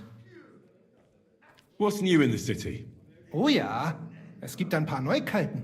Schwertmeister Menhard von Frankfurt just recently came to Kuttenberg. König Wenzel sent him here to teach Schwertkampf. Sword fighting, understand? Aye, but what of it? But there is some problem, and they will not receive him at the Rathaus. If you are interested, go to Merchant Street and you will easily find him there. Und ich habe auch gehört, some woman wants to fix up the house in the Hopring that used to be a bathhouse. Dann versuchen Sie. Maybe she will need help. Und ich hätte da auch noch ein kleines, a smaller sort of job. But you have to do it quickly and reliably. Das wird sicher nicht leicht. Und das war's? Sounds interesting. Thank you, I Innkeeper. did not catch all of that because, you know, German. What work do you have? I could use a few groschen. You look like an Haudegen. Tough man. I have work for such, yes? But what of reading? Can you read? What? If I can read? Of course. Ach. What is written here? Very well.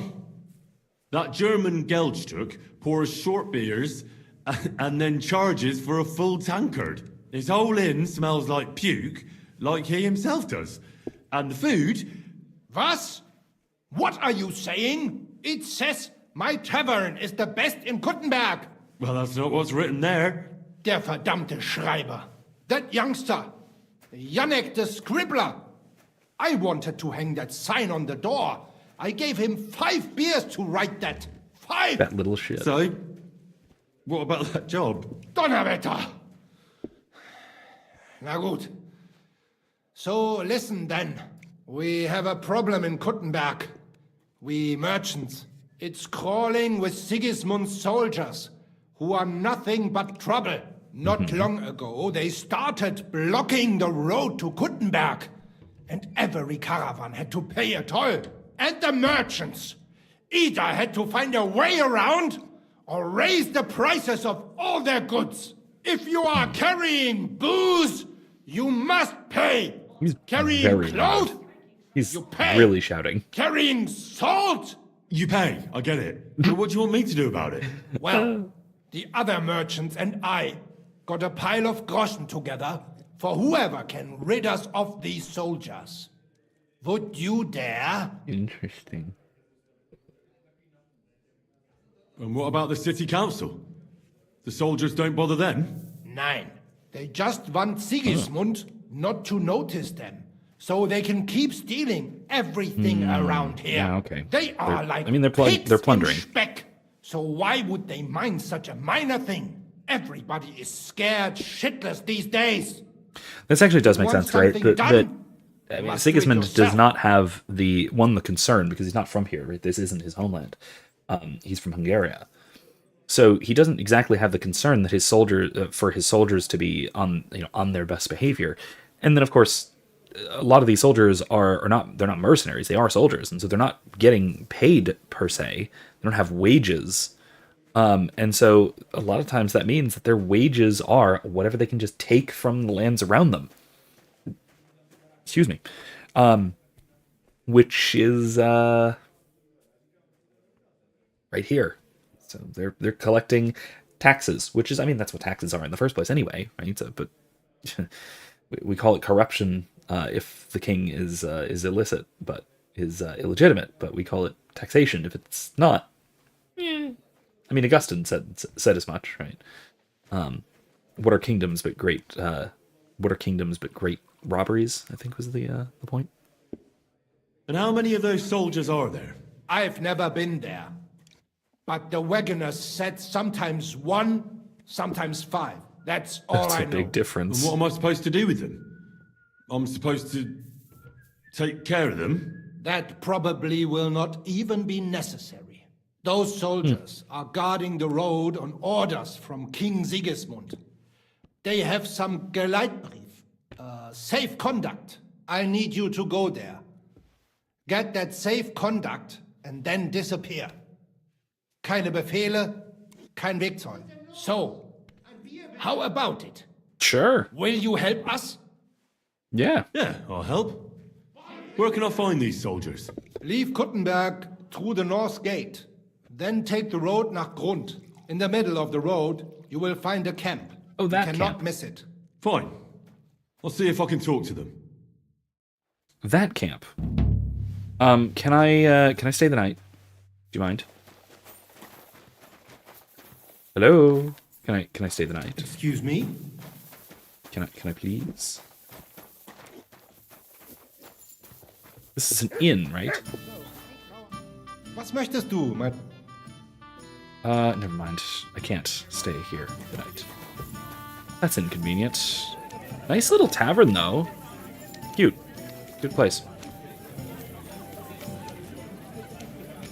More dice. Bodyguards. Well, given that it is just a Schindel. Wasn't he the blacksmith I was told to ask about?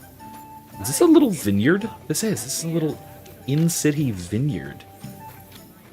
Wow. I do really want to find that, I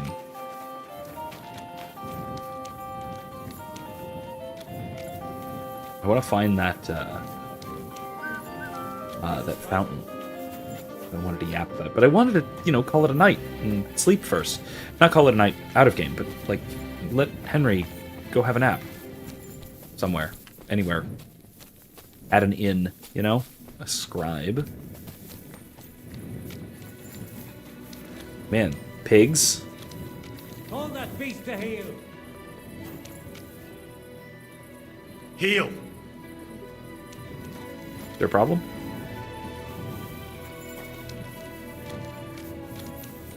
There's a butcher. Come here, Pebbles. Get out of here, Mutt. No one wants to hear you barking. That Oh, wasn't you too calm hard, down. no, was it? Easy, good horse. You almost ran me over.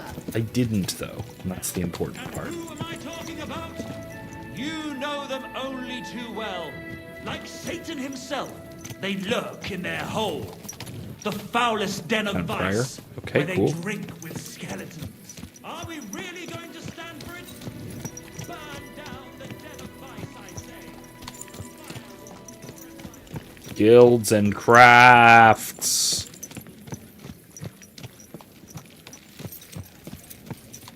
Unfortunately, it is nighttime, so we're getting close to it. So there's not really much going on in terms of guild activity. But wow.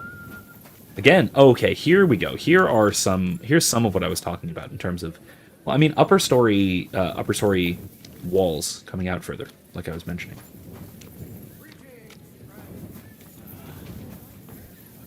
Hangman's halter. A jug of wine, thanks. My humble hood. respects. There's no, I forget if there is a guy, if there is that, you remember those musicians that we helped out? What would you like, sir? Nope. I'd like to stay the night. Is there an innkeeper? Christ, what's the hold up? I apologize. Excuse me, guys. Can I get through, please? Dice back here. A lot of townsfolk. Tell you what, it's a hopping little town. Excuse me? Big town. Small city. Innkeeper. Here you go. Greetings. Can't it wait till morning? I mean, yeah. I need to eat and sleep here. But of course, as you wish, sir. Ah, okay. And for how long?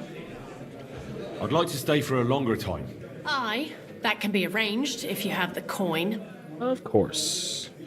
Let's talk about the... Satisfied? That's more. I knew we'd come. Your bed's ready, and there's some food in the pot.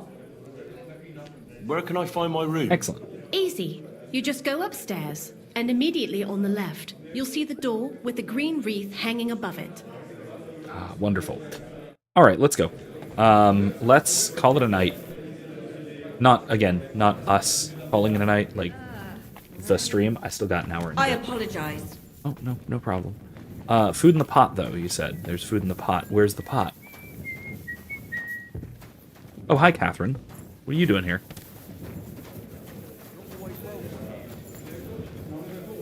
You said there was food in the pot. Where's the pot? Is it up in my room?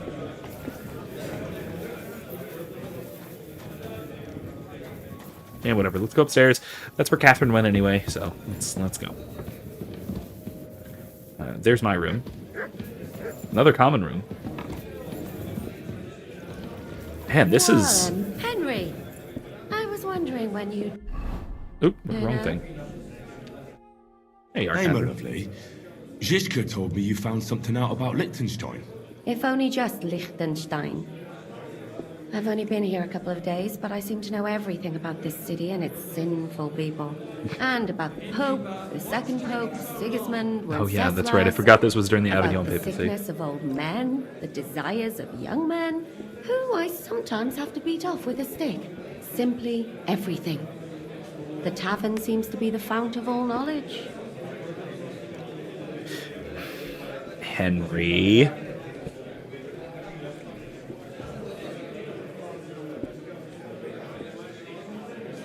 Working in a tavern can't be easy for a woman like you. What do you mean, a woman like me? A beautiful woman. Does anyone harass you? Just say the word and I'll take care of it. Ah, don't you worry, love. I can take care of myself. How many people have you stabbed? About Liechtenstein. Just wondering. Anything new? Ah, well, there might be something. One of the girls I talked to told me her sweetheart frequents some nasty alehouse. And one of the regulars there recently started buying drinks for the whole house. Which is suspicious, because this fella is practically a beggar. Goatskin, they call him. They asked him where he got the coin, and he boasted that he was spying for some rich lord. Sounds like he's really bad at it. All right. That sounds promising. Of course, it doesn't have to be Liechtenstein. There can't be that many rich men who pay spies. And we have to start somewhere. Especially who pay retarded spies. And you've spoken to this goatskin fella? Not yet. I was rather hoping you'd do it. That grubby alehouse is a bit too wild, even for me. I mean, fair, I suppose. Oh, that's saying something. Well, trying to get sense out of drunken wretches is quite a skill of mine. Does this place have a name? I'm not sure if it's a name, but the locals call it the legendary the hole in the wall. I see the owner's got a sense of humour. Unfortunately, I don't think it's a joke. You'll find it in Hotbrink. There's no other alehouse in that quarter. So goatskin in the hole in the wall. Easy to I remember that. I'll go and check it out. Before you go, I wanted to ask.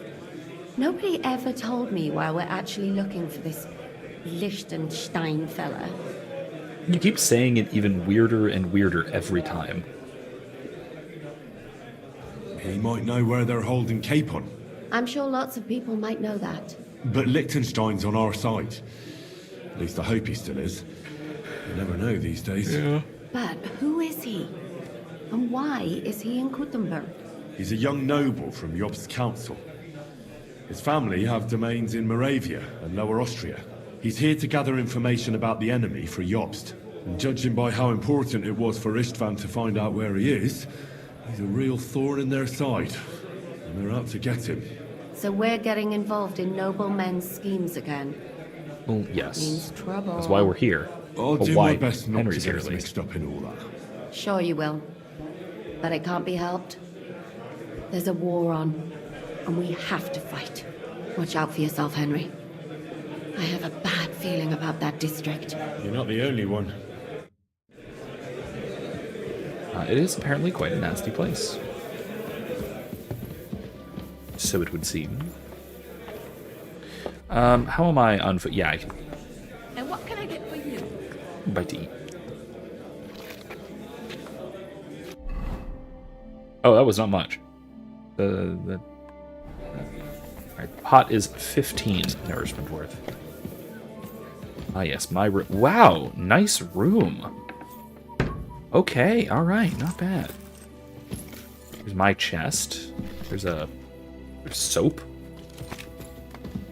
What's this? Oh, this guy. His room. I have a... Excuse me! Excuse me?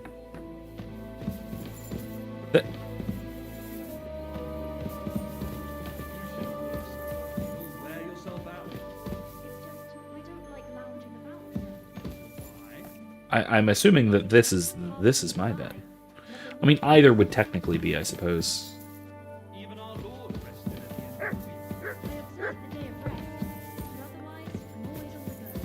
What's in here? Okay.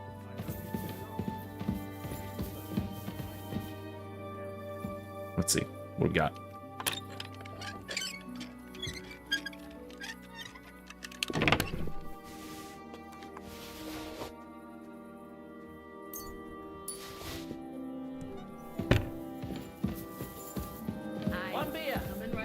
Let's put those away, shall we?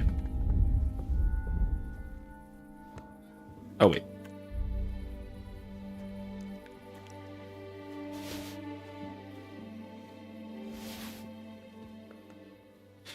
That was all I grabbed, right? I think. A couple of badges. And some money, I suppose. Alright. Alright, well, let's sleep. Shall we?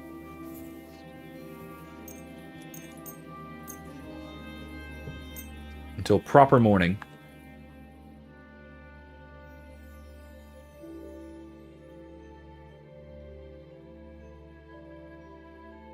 Okay.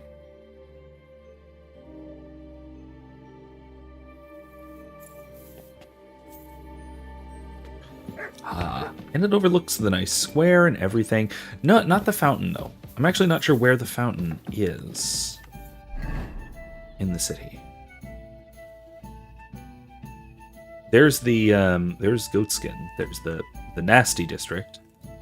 There's a couple of quests over yonder, which we should check out. That is where the soldiers' camp is. I thought it was over here, where I passed it. Where I passed those, I thought there was a camp that I passed. It was over here somewhere. Anyway, well, we're in the city. So, let's, oh, excuse me. Yeah, go ahead.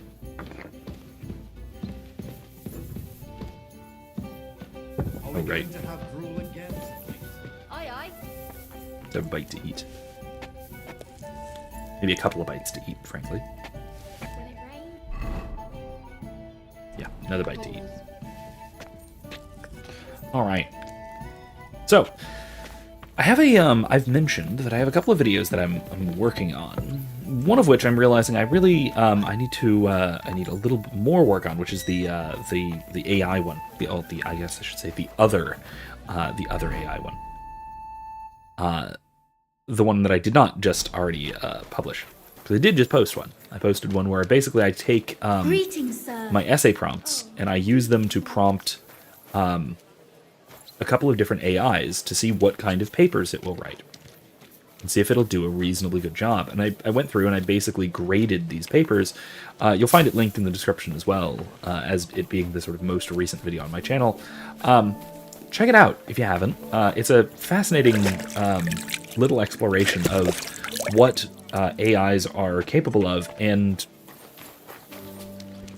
what I have to deal with as a teacher these days.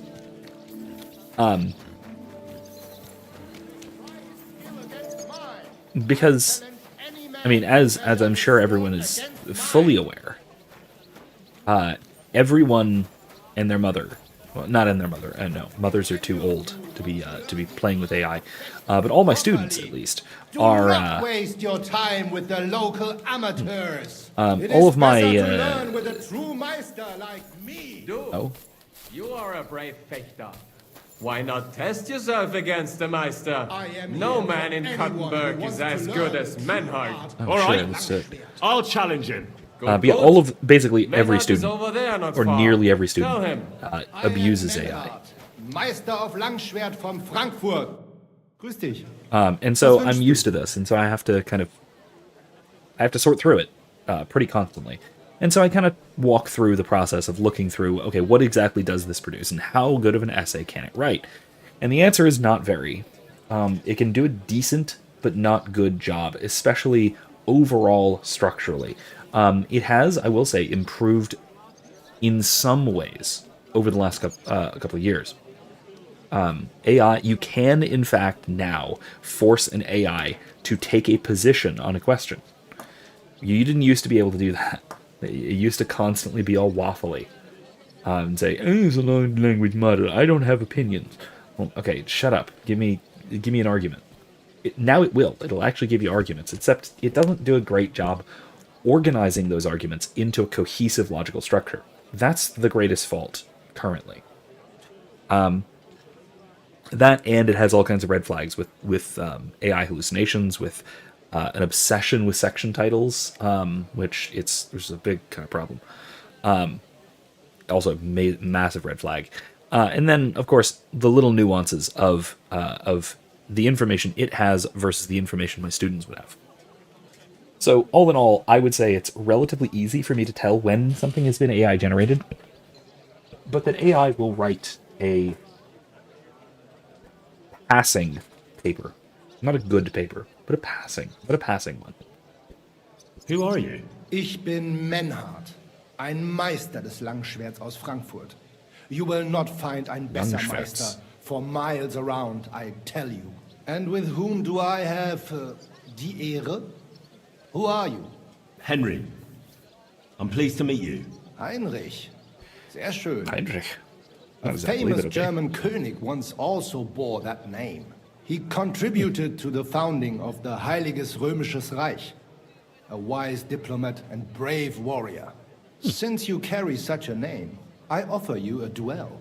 You can prove you too possess the courage and soul of a warrior. I feel like this is a sales pitch. Do not bring shame to your famous name. When you show me how you handle a sword, I can tell you what to improve. Okay. Do you normally challenge people to duels on the street?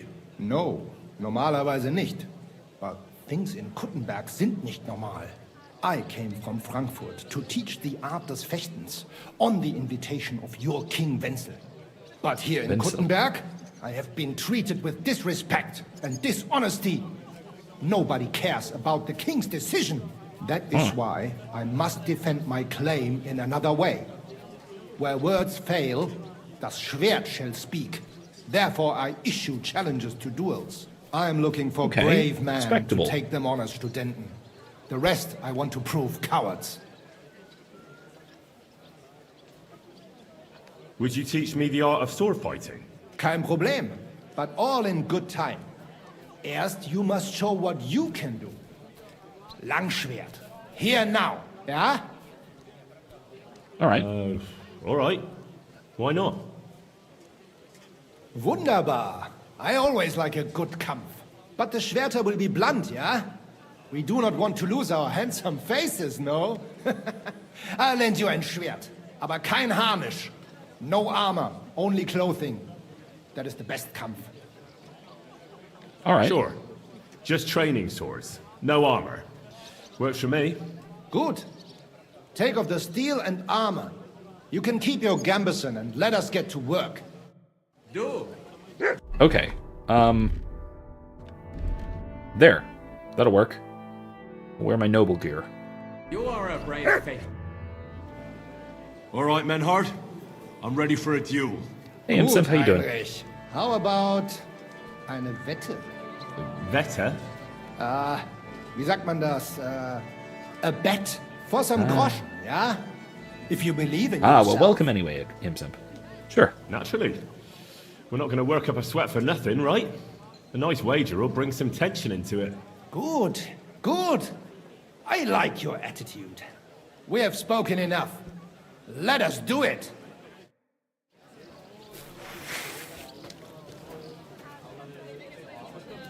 Ah, Jesus.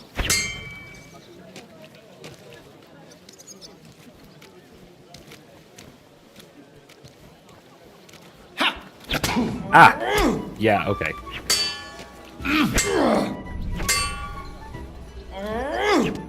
Ow, okay. Yeah, I was trying for Meiser House. Way too hard. You know full well you've no right to conduct the art of sword fighting here. That's the privilege of our brotherhood. Halt die Klappe. I am Meister of Longsword. You well know this right we have from the charter of your King Wenzel himself. Meister the kids are doing pretty well. Let me remind you that your petition was discussed by the town council, and your claim was rejected. That decision was not just, and it went against the will of your king. It's no use arguing, Deutscher. The council represents the king, and the council has decided in his name. Nicholas of Prague here is also a master long swordsman, and we don't need another. Any more than we need your foreign poses. Right then. So I will face your Nikolaus or any other man. We shall see then who is der wahre Meister and who is just full of hot air. Well, I'm ready when you are, Master Menhard. No, I forbid any dueling here. Master Nicholas, do not allow yourself to be provoked by this German cock-baiting. No doubt where they come from, they would rather hack each other in the streets than respect law and order. But here, we have more sense. A dignity. If anyone is to clash swords here, it will only be when our brotherhood convenes a tournament, not when some Hundsfott feels like it. Fick dich, du Metzgerschwein. Enough of this, all of you. The council has decided this matter, and I won't waste any more time with your squabbling.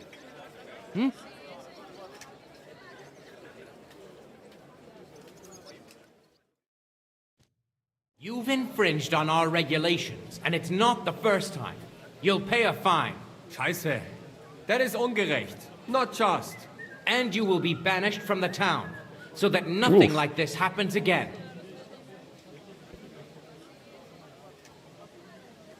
Councillor, Menhard and Arn are friends of our good King Wenceslas.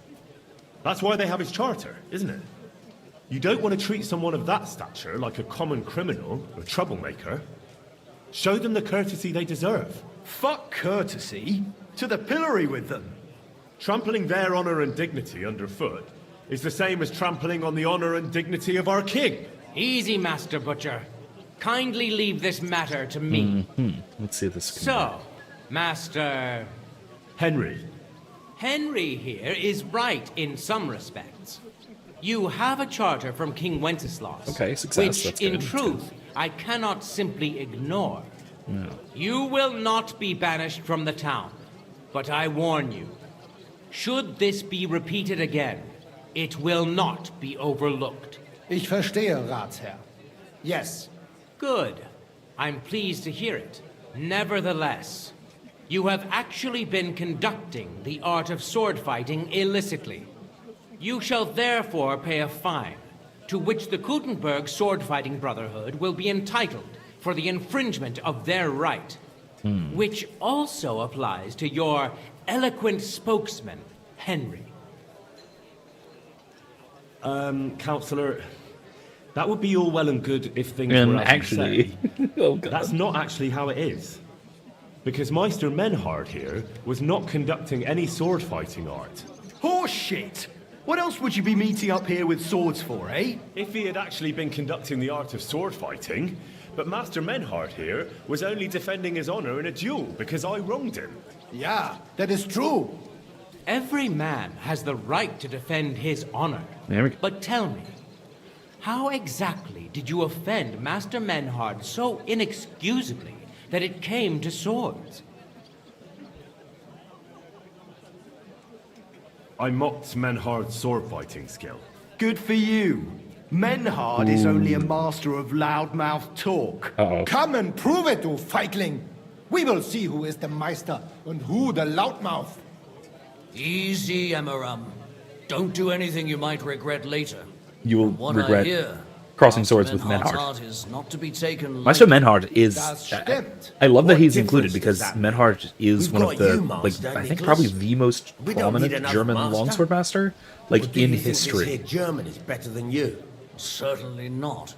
No man here is better. Probably one of the most Why prominent do we not longsword test masters. each other then? Quiet! Simpliciter. Stop this, all of you! I've had quite enough of your comparing cocks. Menhard was sword fighting here. That's indisputable. He breached the ban, and he will compensate the Kutenberg Brotherhood. Ende. Such audacity. I will not pay any Geldstrafe. Und schon gar nicht to this coward and cheat. Das ist ungerecht. Enough of this. You will pay, or get 20 lashes of the cane in the stocks. Scheiß drauf. Verdammt! I will not put up with such disgrace. Put away your roosters. I would rather let you have your silver. Henry? I understand. I don't want to go to the stocks. Here are the groschen I owe you. Yeah, Excellent. let's just. So, the I matter have the is money, resolved. so. But if anything like this Resolve happens the again, matter, huh? it will be the pillory for you. Alles klar? Ja, ja, ich verstehe. Komm, Heinrich. We still have business to attend to. We are lodging in the Schenkel Kaiser Karl, not far from here on Merchantstrasse. We will discuss our business there. What's so bad about the stock market? You can do nothing to us. You can kiss my ass. Count yourself lucky you had your pal here. Otherwise, we'd have dragged you out of town with our teeth. Dummheit! You would lose your teeth blitzschnell and end up on your arsch. Stop this shit, all of you. Yeah, I'm that's sure a you nice all have longsword. better Look at things that to do. scabbard. So Oh, off you go. glorious. Oh, I still have my training longsword equipped here. Re-equip.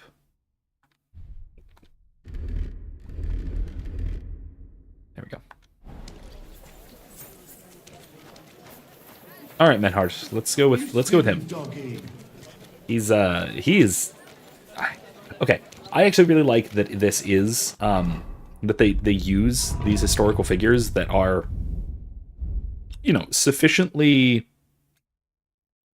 what would I say? They're sufficiently famous so that their inclusion is significant to the story, but also that we don't know everything about them. And so it is entirely reasonable for Menhart to be here in Kuttenberg at the behest of King Wenceslas in the early 15th century, because we know Menhart was working and writing, and well, I mean, presumably writing. We don't know if writing per se, but was you know, working on his techniques and his manuals at this time in the early 15th century. And so, sure, he could well have been in Kuttenberg. He could well have gotten into a conflict with the guild, because again, in this period, in the very late High Middle Ages, guilds were exceptionally powerful in cities. They could basically do what they wanted within their narrow domain. They had legally granted monopolies and the legal ability to enforce their own monopolies. Which is a little bit... Service, sir. Filthy again. Damn it. Wow, that's quite something. See, I love the painted walls. Well, this doesn't seem too bad. Love the painted walls. God, why? Anyway, like I said, it's I love how they do this sort of thing. Very cool. Oh. Sorry, let's take a seat. Menhart? Look here, Menhart. Oh, I was supposed Danke, to... Heinrich, trying to sit. for standing up for us. You handled it well with the Friedusch. Schade aber, that we had to pay that Strafe. It is a disgrace. Auf jeden Fall. It is not over yet with those Kuttenberger Fechter. We must somehow compete with them to preserve our honor and glory.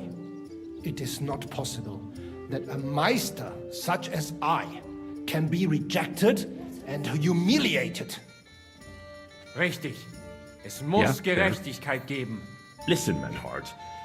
Tell me what it's all about. You have some charter from King Wenceslas. Ja, genau. Yeah, so even if someone has a charter from a higher authority, a guild is very likely to just ignore it. That's actually quite common. Guilds had tremendous political power. Part of that is from the king, but it's also what we would call today a what's the term? An intermediary, a mediating institution between the individual and the king. Right? Sure, you have the king, from whom authority flows in theory, but realistically, authority also flows upward from the bottom and through this complex web of mediating authority structures, which included these sort of middle-level authorities of the city council, of local lords, of guilds, of the church. Right? All of these are all interrelated. It's not like there's a strict hierarchy involved. That just all power flows from the sovereign, right? The Hobbesian idea of the sovereign, from whom all power and authority flows, is an incredibly alien idea to the Middle Ages. None of that would have made any sense to a medieval. And so, sure, Menhart has a claim, one might even say a just claim, to practice his art in the city. I'll have a beer. Partially because he is we can put this in, let's put this in more voluntarist terms, huh? Menhart has sought the recognition and respect and vouchsafe of the king, who is significant and important here in Kuttenberg. Whereas the guild is trying to, in this case, violently prevent him from doing so. They're essentially committing the acts of aggression here because, well, one, they're a mediating institution, but they're also a very powerful institution in their own right, and they're expressing that power as a way to maintain their own power and authority, which is a bit self-serving, to say the very least. Imsimp asks, can I explain the difference between a guild and a union? I've heard unions are better since they involve capitalists and workers in meeting towards a consensus. They're not. I wouldn't say there is a real difference. Union is just a modern term. If you want a trade union in the classic sense is just the more modern name for a guild, right?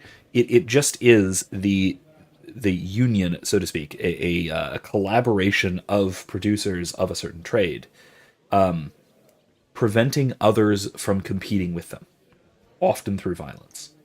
But if not through violence, then through the threat of violence, through either the law or implicit threats of strike breaking, etc. Or not strike breaking. That's the opposite of shaking people down, basically.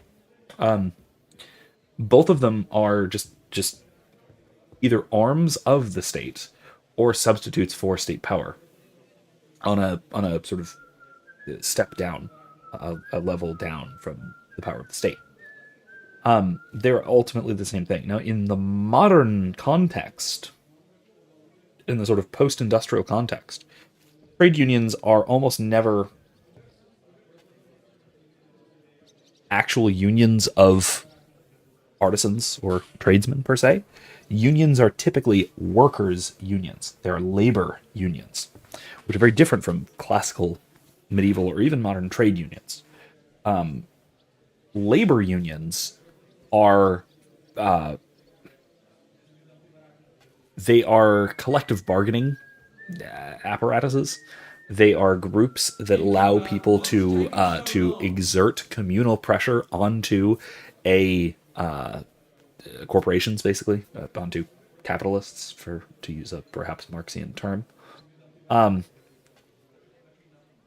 they can work in different ways. One is they can just represent the will of the workers and negotiate more strongly from a collective group. But they also can. That also means that they function in a rather egalitarian way, meaning that the best and most productive workers are harmed by the union because they are lending their bargaining power to the less productive and the less productive workers with less bargaining power of their own. So it's a leveling down kind of egalitarianism. It allows for negotiation on behalf of all of the laborers, contra the sort of capitalists, the owners. But that happens essentially as a way of sort of flattening out wages and benefits and things. The other way that it does so, the other way that unions work, is through threats of violence, implicit or explicit. Right? How does a strike work? Well, everyone threatens to not work. Okay. Well, what happens if everyone just stops working? Well, you just hire new people. Well, why wouldn't you do that? Well, because if you do, then the labor union will either try and sue you. They'll threaten legal action, which is essentially mediated violence, or they'll try to tank your reputation, which maybe they can do that, probably not, realistically. Or they'll explicitly threaten you, which is what unions used to do, but still do under the table. They'll just say, okay, well, if you're going to be a scab, a strike breaker, then you are liable to union violence, which is just how things work with labor unions. The other way it can do it is threatening violence against the capitalists, the owners, the institutions themselves. If you hire strike breakers, we'll just burn your house down. Which is, again, unfortunately common.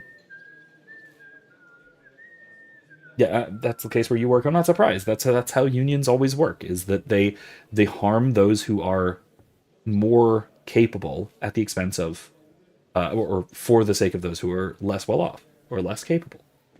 It is specifically to prevent a meritocracy.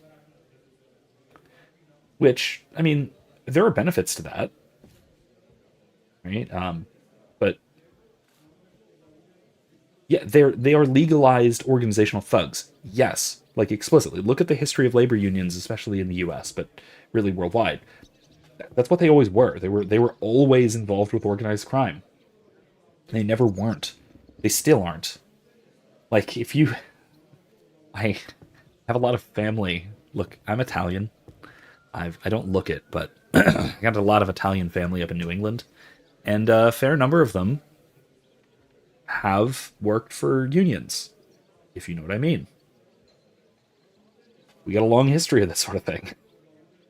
I know what I'm talking about here. HimSim says, if a substitute teacher like myself covers a class while there is a major strike, they'll make it so you can't find work in the district. Yeah, you're not supposed to go against their strike. Yeah, which is ridiculous. That helps no one, by the way. Strikes literally help no one. That's the whole point of them. They are... a strike is essentially... it is taking yourself hostage, so to speak. It's a really common... perfect analogy. It works like tariffs. Strikes work like tariffs. Right? So if you threaten a tariff, what you're doing is you are threatening to hurt your own people in the hopes that it will hurt the foreign competitors more. A union will threaten a strike. That is to say, to hurt their own workers, who will go without pay, hurt them in the hopes that it will hurt the company or the bosses more, and so that they'll crack, so that they'll give in to demands. It again, it helps no one, and it hurts everyone. I am incredibly unsympathetic to unions, and I'm only slightly more sympathetic to guilds. I'm not very sympathetic to guilds either. So I'm on Menhardt's side here. All that is to say. Not just because I'm kind of a fanboy, because I have read some of his manuals. Menhardt is actually quite a famous person in certain circles, in HEMA circles especially. But yeah, anyway, let's hear it. Actually, I'd be interested in knowing everything. Of course. Hör mal. Your King Wenzel sent me the charter and invited me here to Kuttenberg to set up a Bruderschaft der Fechter. I should serve here for 3 Jahre and teach Fechter. Then I would choose a new Meister from among them who would take my place when I went back to Frankfurt. Okay. That's interesting. Go on. King Wenzel promised it would all be settled by the Kuttenberg Stadtrat. But before we got here, alles war anders. Ein neuer Stadtrat. Wenzel held captive and König Sigismund here with a big army. What is more, there was here already a Bruderschaft der Fechter, and Meister Nikolaus aus Prague came at the invitation of the Metzger Emmeram and other Bürger. Sigismund named a new Stadtrat, and they accepted Nikolaus and rejected our Charta. That is why I muss mich duellieren with Nikolaus and the anderen, to defend my guten Ruf and mein Recht. Aber they have refused, made cowardly excuses, and want to get rid of uns. Okay. Our right remains. Okay, so basically it's a miscommunication due to the Civil just War. Walk away and allow this öffentliche shame to continue. Menhard, ich Simple habe enough. das Idee. Aber Problem ist, we need a third man. Aber jetzt Schicksalsschmeiß upon us. Und Heinrich ist hier. Verstanden. Heinrich will greifen us an der Arme. Ein einfacher kleiner Einbruch and we will beat them in their own game. What's he saying? We need your help, Heinrich. You will have to do a little theft for us. It is an This easy again? job, keine Sorge. Okay, I want to know more details. RM5000 says, in Argentina, you couldn't not join it. Said, in Argentina, unions never did anything for me. They have like a collective salary contract, which is terrible. I got out and got paid much more. Yeah, that's typical. That's very typical. Yeah, that's at my old university at USF. There was all sorts of negotiations going on for an adjuncts union, and they were trying to get the adjuncts to vote to form a union. And I was always just like, no, not doing it. If you form one, I'm not joining it. And you can't make me. Florida's a right to work state. I don't have to join your union. I'm not joining it. I'm going to vote every time against forming it because it will only hurt, again, everybody involved. And beyond that, the other big problem with unions, contemporary unions, especially in the US, is that every single union certainly public sector unions, but really most unions are really just political activist organizations. They're Democrat fundraisers. They are, broadly speaking, leftist political organs. And that's their primary function. Like, most of your union dues don't go to negotiating. They don't go to benefits to union members or anything like that. They go to political causes. They go to lobbying. And I'm not I'm not paying for my political enemies to make my life worse. No, thank you. I mean, I already do. I pay taxes, so I'm already paying for my political enemies to make my life worse. I don't need to do it more. Come on. Yeah, in Argentina, you could not join a union. It's automatic. They take some money out of your paycheck every month. Yeah, there are states in the U.S. that are like that. Florida is not one, thankfully. There's a difference between in the U.S. the divider is between I think they're just referred to as collective bargaining states, and then the alternative is right to work states. In other words, you have a right to work and not join a union. You can't be required to join a union in order to be hired for a job. That is Florida, Texas, red states. Basically, it's red states. So yeah, it's far better. Oh yeah, RM5000. The combat is quite difficult. If you just saw my duel with, there's a reason Henry is covered in blood. It's because I just lost a training duel with Master Menhard, sorry. Because of course I did. That isn't to say I'm not good at the combat. And honestly, I will say the combat probably got a little easier since the first game. In part just to represent, I'm sure just to represent Henry becoming a much better fighter, because he certainly is. But despite his injury at the beginning of the game that gave him Assassin's Creed syndrome, where he loses most of his abilities at the beginning of the game. But whatever. In any case, though, it is somewhat easier than the previous game, but it's still quite a challenge, especially with multiple opponents. And if you're not fighting really tactically and doing the whole kiting just to keep everyone on the one side of you, if you ever get surrounded, you're dead. You're absolutely dead. Trust me, I died off stream a couple of times this past week. Because I was okay. Because also, I will say, there's a big difficulty spike between the Trotsky region and the Kuttenberg region that I didn't realize until I started wandering around and getting into fights with random bandits who started kicking my ass. So. Look here, if you want me to go breaking in and stealing, you better tell me what for. I understand your concern. Maybe we shouldn't talk about this so loudly. First of all, lower your voice. A little too schnell. It is not exactly stealing. We'll just borrow something from the Kuttenberger Fechter. We will return everything as we should after it is done. We cannot do it ourselves, because our Gesichter are too well known around here. So we have to ask you. You will not get in any trouble from this, I promise. Because we will show we are in the right. Believe me, we will reward you well.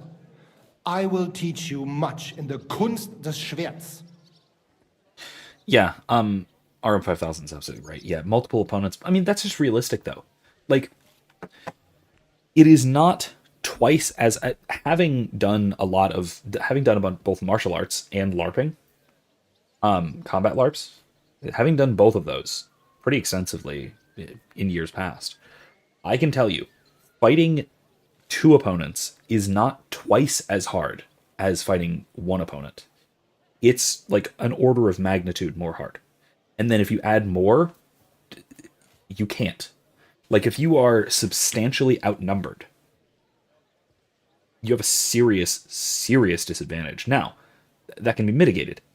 1 versus 2 is much harder than 2 versus 4. That's another point. Right? If you are outnumbered, so long as it's not versus you alone, you have a good chance. But if it's even just 2 people versus you alone, you are suddenly, no matter how good of a fighter you are, you're substantially outmatched. You're at a tremendous disadvantage, and you need to take every advantage you possibly can. Now, if you're at the point where you're fighting, 3, 4, 5 people, run. Just run. Get away. You can't do it. And that applies to Kingdom Come Deliverance 1 especially, but 2 to a degree. You could, late game certainly, in 1, once you got your skills well done, leveled up and such, and once you got good at the combat, you could face, reasonably large numbers, maybe 4 or 5 max, so long as they weren't terribly well equipped. You could face multiple opponents at once because you learned to sort of manipulate the battlefield. And that's what you have to do, right? And again, this applies to real melee combat as well. The big problem fighting multiple opponents is that they will get behind you. The moment you get flanked, you're dead. That's it. It's over. Because if you can control the terrain, control the environment, control the combat arena, to the point where you are facing at most 1 or 2 at a time, and they're in front of you, and everyone else is either tangled up or behind them, you can manage. And a lot of that involves kiting people. Like, you back off, get away, and so people will advance at different rates. And so you find yourself facing maybe 1 person at a time, maybe 2 people at a time. And then when more people start coming around, back up, move around, circle, right? Get to the point where you're not facing multiple opponents at once. Even if it's, one, then the other, then the other, and the other, you're bouncing around. That's plausible if you got the energy for it. If they had a Philosopher's Guild, would you join it? Well, I didn't join the Union, so... On the one hand, I didn't join the Union. On the other hand, I take employment at universities, so kind of. But in terms of guilds, in terms of doing what guilds do, that is to say, preventing other people from doing the thing that I do, no, it's ridiculous. That's an act of aggression that's categorically unjust. Especially in a field like philosophy, where the whole point is spreading knowledge. Like, the whole point of teaching philosophy is to make philosophers. Why would I do that if my goal of qua guild member were to prevent other people from being philosophers?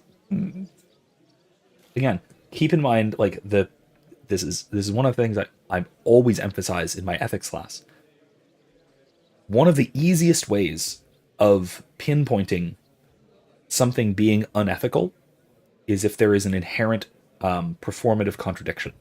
If your ends are contrary to each other, or contrary to some of your means, or contrary to your to the kind of action, if there's a contradiction somewhere in your action, red flag.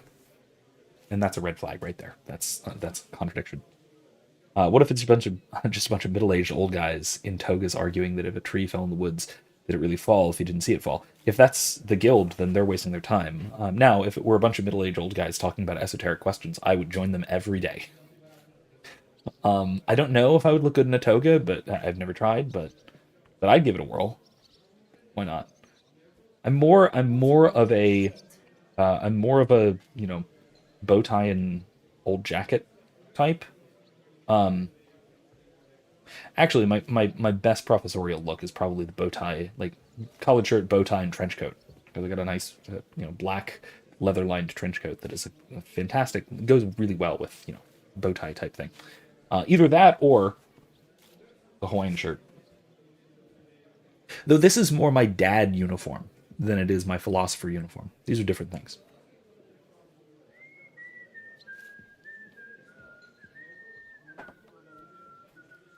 What if they said it is better to be or to have been. You're gonna have to rephrase that. I'm not. Is this a to be or not to be kind of question?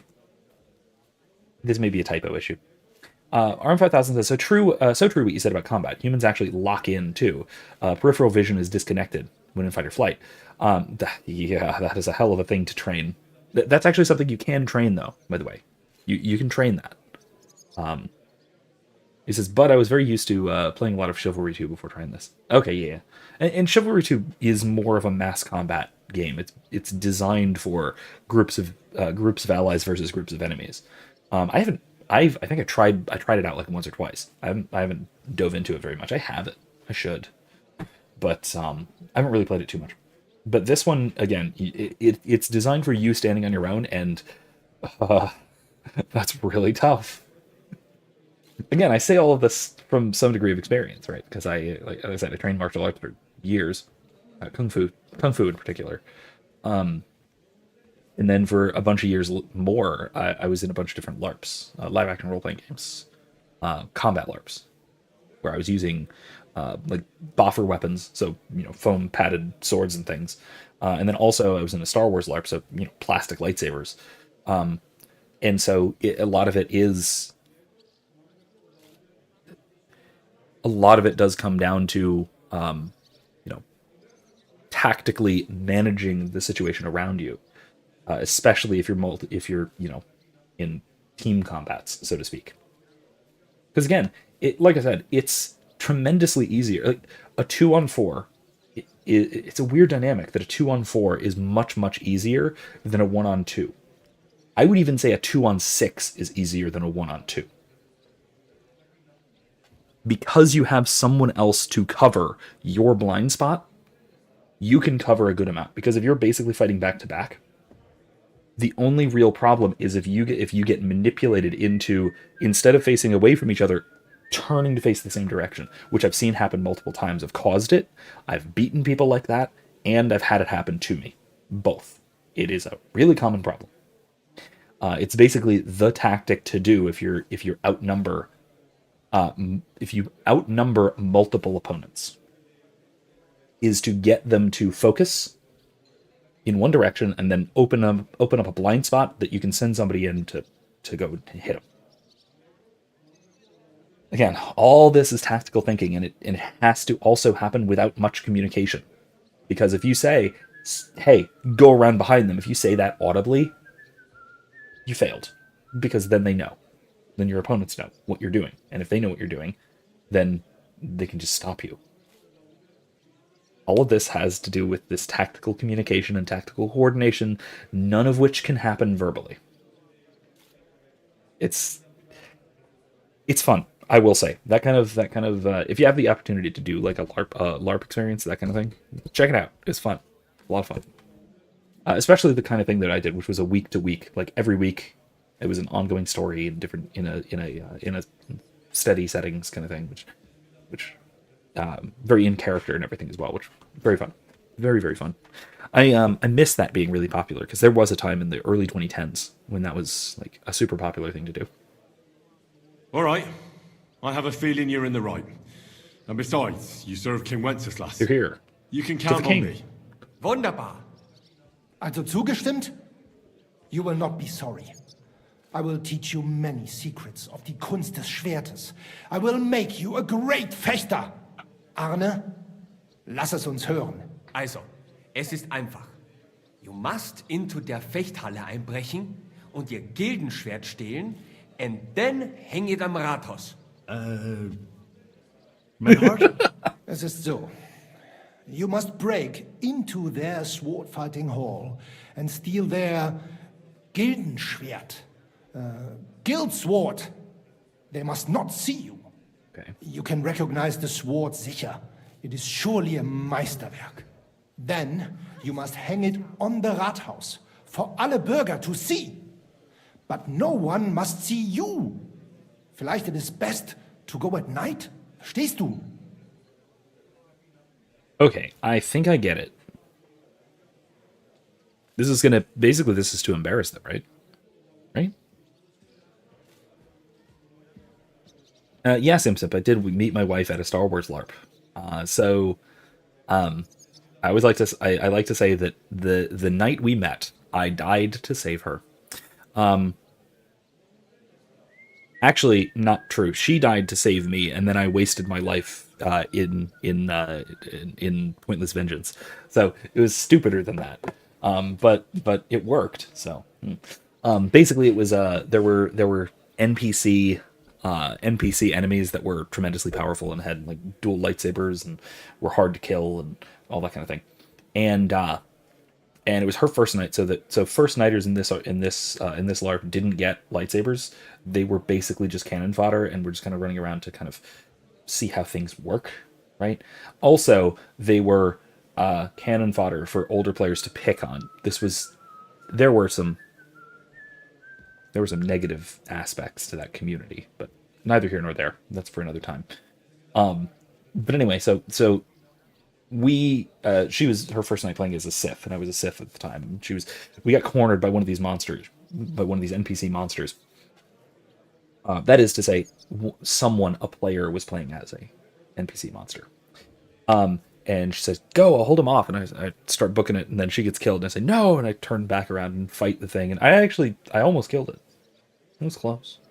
I didn't though. I died. And she realized that I was rather foolhardy and quite dashing. I like to think. Oh, anyway.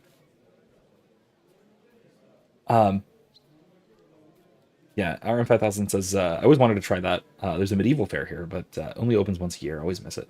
I did play some paintball, but it's not the same. Yeah, not quite. I also played Humans vs. Zombies, which is like a multiple day long game of tag where most people start off as humans and defend yourselves against the zombies, who are other players who have been turned. They need to tag humans to turn them into zombies, and the humans can defend themselves by throwing socks or shooting with Nerf blasters, which over the course of like 5 to 7 days, super fun. And this was back in the day where, to be fair, we were on a large campus. USF is big. It was like 40,000 students on campus, something like that.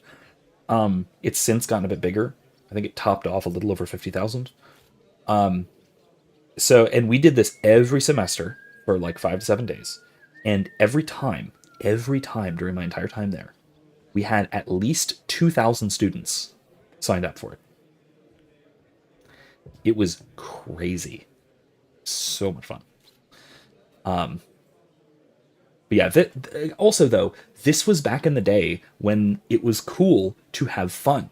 There was a time period there between 2005 and 2015, roughly, when having fun, when going out and as an adult, going out to play was cool.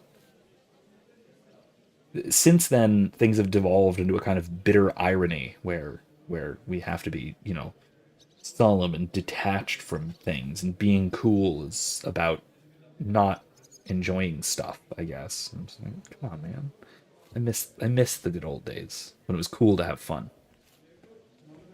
I'm starting to understand your plan.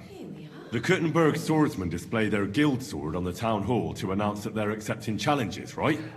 Except they would never do that themselves. So, we'll give them a little nudge.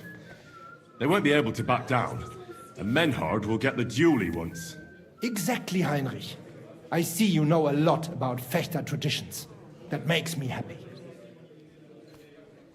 Okay.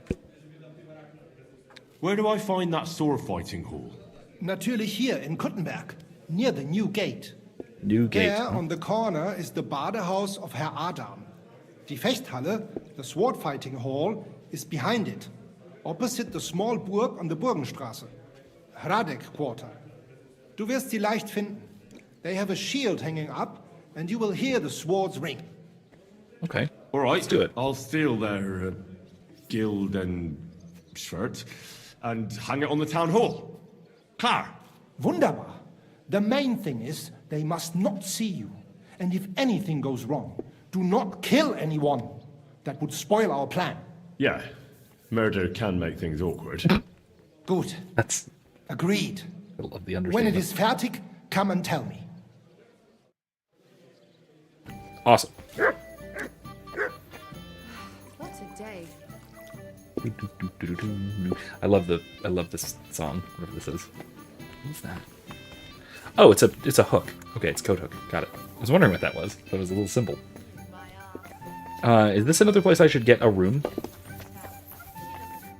What do you need, sir? No. I need a bath.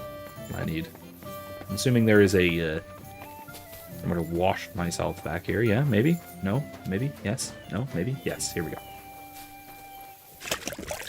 Imson says, I would like your input on something. I'm considering getting a pet reptile, but I'm worried since I don't know where I'll go to grad school. I can more than afford them and to spoil them, but should I hold off until I have my own house? The big challenge would be, I would think, moving with them. I don't know how. I mean, it probably depends on the reptile, but I don't know exactly how well they would deal with moving. Like, a new environment can be very stressful for a lot of animals, and reptiles tend to be extremely hardy, but don't deal well with stress. And so that might be a problem.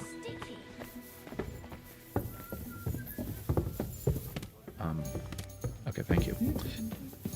What's the quest up here, anyway? What's the quest up here? Imsim says, my other concern is that there are some reptiles that are considered advanced, and despite working with reptiles in college, I've never owned one. I'm technically a beginner keeper. I put off getting a pet reptile in college because we weren't allowed to keep them, and I was broke, but I want to gain the experience. Yeah, I mean, and you can start with something that's more like a starter critter. There are a lot of reptiles that are relatively easy to care for. On Prague. Nah. I can't lean my head out the window. I want to. Alright, whatever. Johann Parley. Parlar? Amen. Alright, didn't want to disturb you. Good day to you. What brings you here? Hey, look, if your significant other says absolutely no reptiles, you can either... You have two options. You have three options. Agree, work on it, work towards changing her mind, or find a new significant other. Now, the third option is probably the most dispreferable of the three, given the circumstances. I have to assume that you would prefer her rather than a lizard. Similarly, Erica has a rule: no ferrets, because they smell, which they do. I've had a ferret. I had a ferret as a little kid growing up. I loved him very much. His name was Kiwi. He was delightful. He bit like nobody's business. But it was fun, because he play bit. Now, they got sharp little teeth. They're weasels, right? And they do actually smell. They actually do smell pretty bad. But, man, they're cute little fuckers, and they're a lot of fun. But I understand why Erica does not want a ferret. I get it. And I can deal with that. Maybe someday she'll change her mind. But probably not. And if not, I can live with that. I can live without a ferret. So that's the thing, is it's finding compromises and sort of trying to work together towards the center. And maybe part of this is introducing your significant other to reptiles in a controlled environment, to other people's reptiles. Because especially if it's a discomfort thing or if it's a fear thing, starting to encounter them in a safe environment at a distance is a good place to start. So, if there is a nice and friendly reptile that you want to introduce her to, then cool. She's a scaredy cat of a lot of things. See, that's the thing. Like, I understand being scared of reptiles, but here, tell you what. Come here, visit here, my region of Florida, and introduce her to animals, little brown animals. Those little things, yeah, sure, I guess they bite, but who cares? They're also cute and fun little fellas. The only person I've ever met who was scared of them was my grandmother. And that's because she moved here when she was, when she retired at 65. And before that, had lived in Connecticut, where the only reptiles are in zoos. So she thought she considered them bugs. But everybody else I've ever known has loved the little lizards. So yeah, there you go. That's a good start. No, horror movies doesn't want... I can understand an aversion to horror movies. Horror movies are an odd thing. The desire to be scared. It's a kind of... It's kind of juxtaposition of danger and safety. Right? I think that's the major part of it. And I can see that being a source of discomfort rather than entertainment. That said, I was a scare actor for a couple of years, for a couple of seasons, I should say, at Howl-O-Scream. So for me, scary stuff, it doesn't impact like it used to, because now I just find myself admiring the stagecraft. Are you in charge of the construction of St. Barbara's? I hear you sent for a blacksmith. Well, here I am. My name is Henry. Johann Parler is my name, from the Parler Building Works. I think that name should ring some bells. I'm truly pleased to meet you, sir. So, what do you need? Nails? Carpenter's axes? Close, but not quite. I need something, let's say, a bit more delicate. Yes, you're right. A lot of horror movies are low-key Catholic propaganda. Who else can banish a demon but a Catholic priest? Yeah, no, that's absolutely right. When even Protestants know that when things get demonically serious, you call a real priest. You don't call Pastor Jim. Listen, if this is about some shady business... I assure you, it's all fair and square. I mean, for now, we are just talking. Why is anyway. everything in this city You've crime? never heard of my father, Peter? I can't say as I have. He had a divine gift, but he didn't get the chance to see all of his wonderful buildings completed. That task fell upon my shoulders. Okay. It must be a great honor to continue with such a great work of architecture. Honor? A great responsibility is what it is. Imagine I make a bad decision or make a mistake in the calculations. And this building, which my father oversaw for so many years, suddenly comes tumbling down. Good point. And that's why I called for you. Construction work is going slower than I'd hoped. Nevertheless, I'm still thinking ahead. Therefore, I'd like to conceal a protective talisman among the roof beams of the cathedral. Why is that a problem? Talismans don't grow on trees. I know of 3 here in town, but they're not for sale. I think I'm beginning to understand. The first is the horseshoe hanging above the door of the tailor's at the horse market. They say he once got lost in a snowstorm, and St. Martin himself found him and brought him by horse to the town. He gave him a horseshoe as a reminder. Okay, so first of all, ordinarily reliance on talismans is superstitious and therefore sinful, like gravely sinful, and so you should not include such in the construction of a cathedral. But something like that is actually kind of reasonable. That's a relic of a saint. 3rd class, I think, because it had to do with an apparition or a vision, not with the saint himself, but still, I think it counts. That said, its purpose is lost if it is concealed. So, you wouldn't want to conceal such a relic. You'd want it... You'd want it on display like it currently is. As you say, as a reminder of the divine intervention. So, yeah, I don't like his plan here. My word. That tailor was damn lucky. Don't speak, just listen. The next talisman is a commemorative coin set into the cellar wall above the tavern across from the town hall. And the third is a nail somewhere in the beams of the potter's house in the Czech quarter. They say he brought it from Sedlet Monastery years ago. I want you to get all 3, smelt them down, and forge an axe out of them that I can use to protect St. Barbara's. Putting a carpenter's axe in the truss work is an old tradition.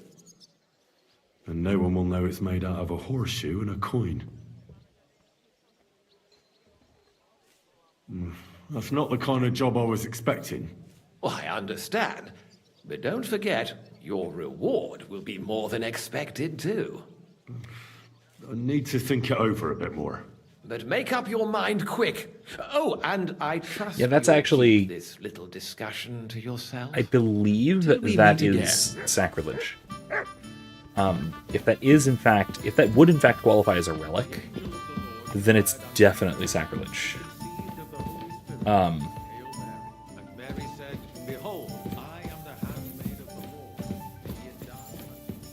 So I think that's going to be a no from me, dog.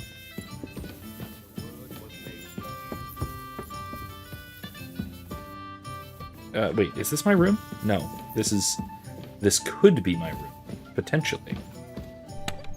Oh yeah, this is my chest, just not my room. It will be, though. I need to pay for it. Please stand by. Where's the innkeeper? Innkeeper! Through the same Christ our Lord. Arnie the German. No, you're not who I need to talk to. Look at the tile floor. That's just gorgeous. At your service, sir. Kitchen. Not where I'm looking. Oh, has a maid. Can she help me? Can you help me, please? Please? Thank you. Please? Helmsman. Not Arnie the German. And Hart. Townsman. Townswoman. Housewife. Okay, but how can I get a room here? I'd like another place where I can hang my hat, so to speak. Before we wrap up for the night. Because we are rapidly approaching midnight. What can I do for you, stranger? No, okay. Emerson says, I want to live in Florida I wanted to live in Florida as a preteen. What was I just thinking about? Mainly because I played too much GTA Vice City and was obsessed with Scarface. Understandable, I suppose.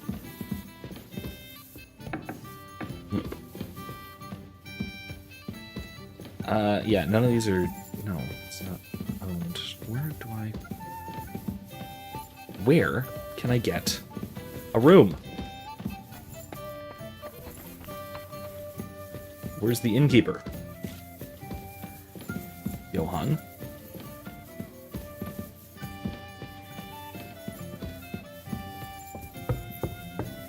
There simply must be an innkeeper somewhere, no?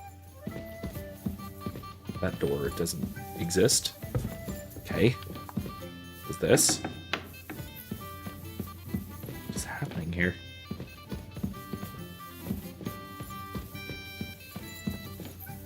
I'll talk to Arnie the German, I guess. Hey, Arn. Tell me something about you two. Heinrich, it is better when you with Menhard speak. He speaks your Sprache besser. Okay. All right. You're right. That is true. Gott sei mit dir, mein Herr.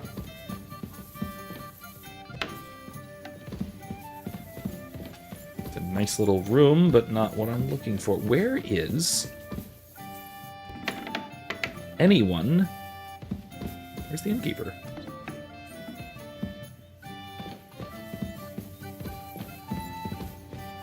Oh, you rewatched... God, I haven't seen Scarface in a long time.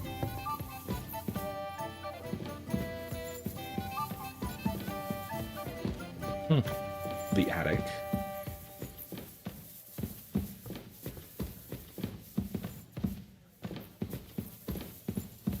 A hayloft and everything, okay. This is actually quite a tall building, I'll say.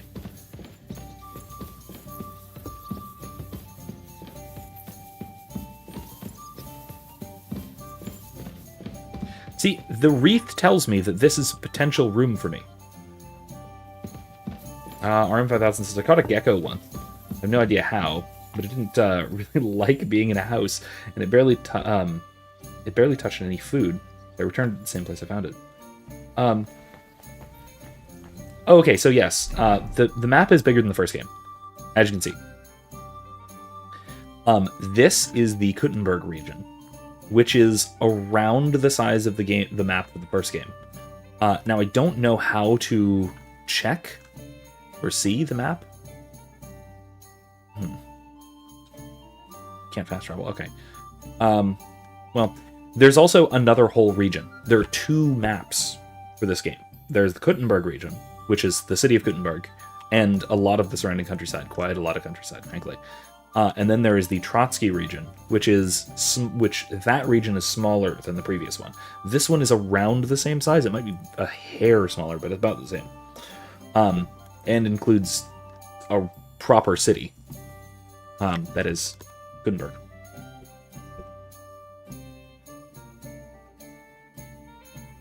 Which has a nice map to it, too. As you can see, Kuttenberg.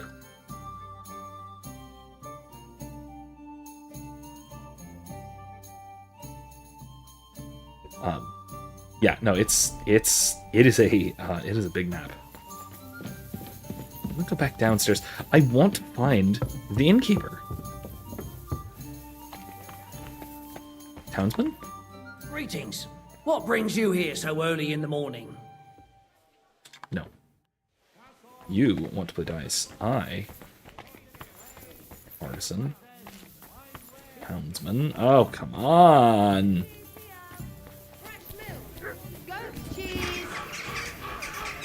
Grocer. Or I guess Dariest. New wares. Do you think the entertainers will come again this year?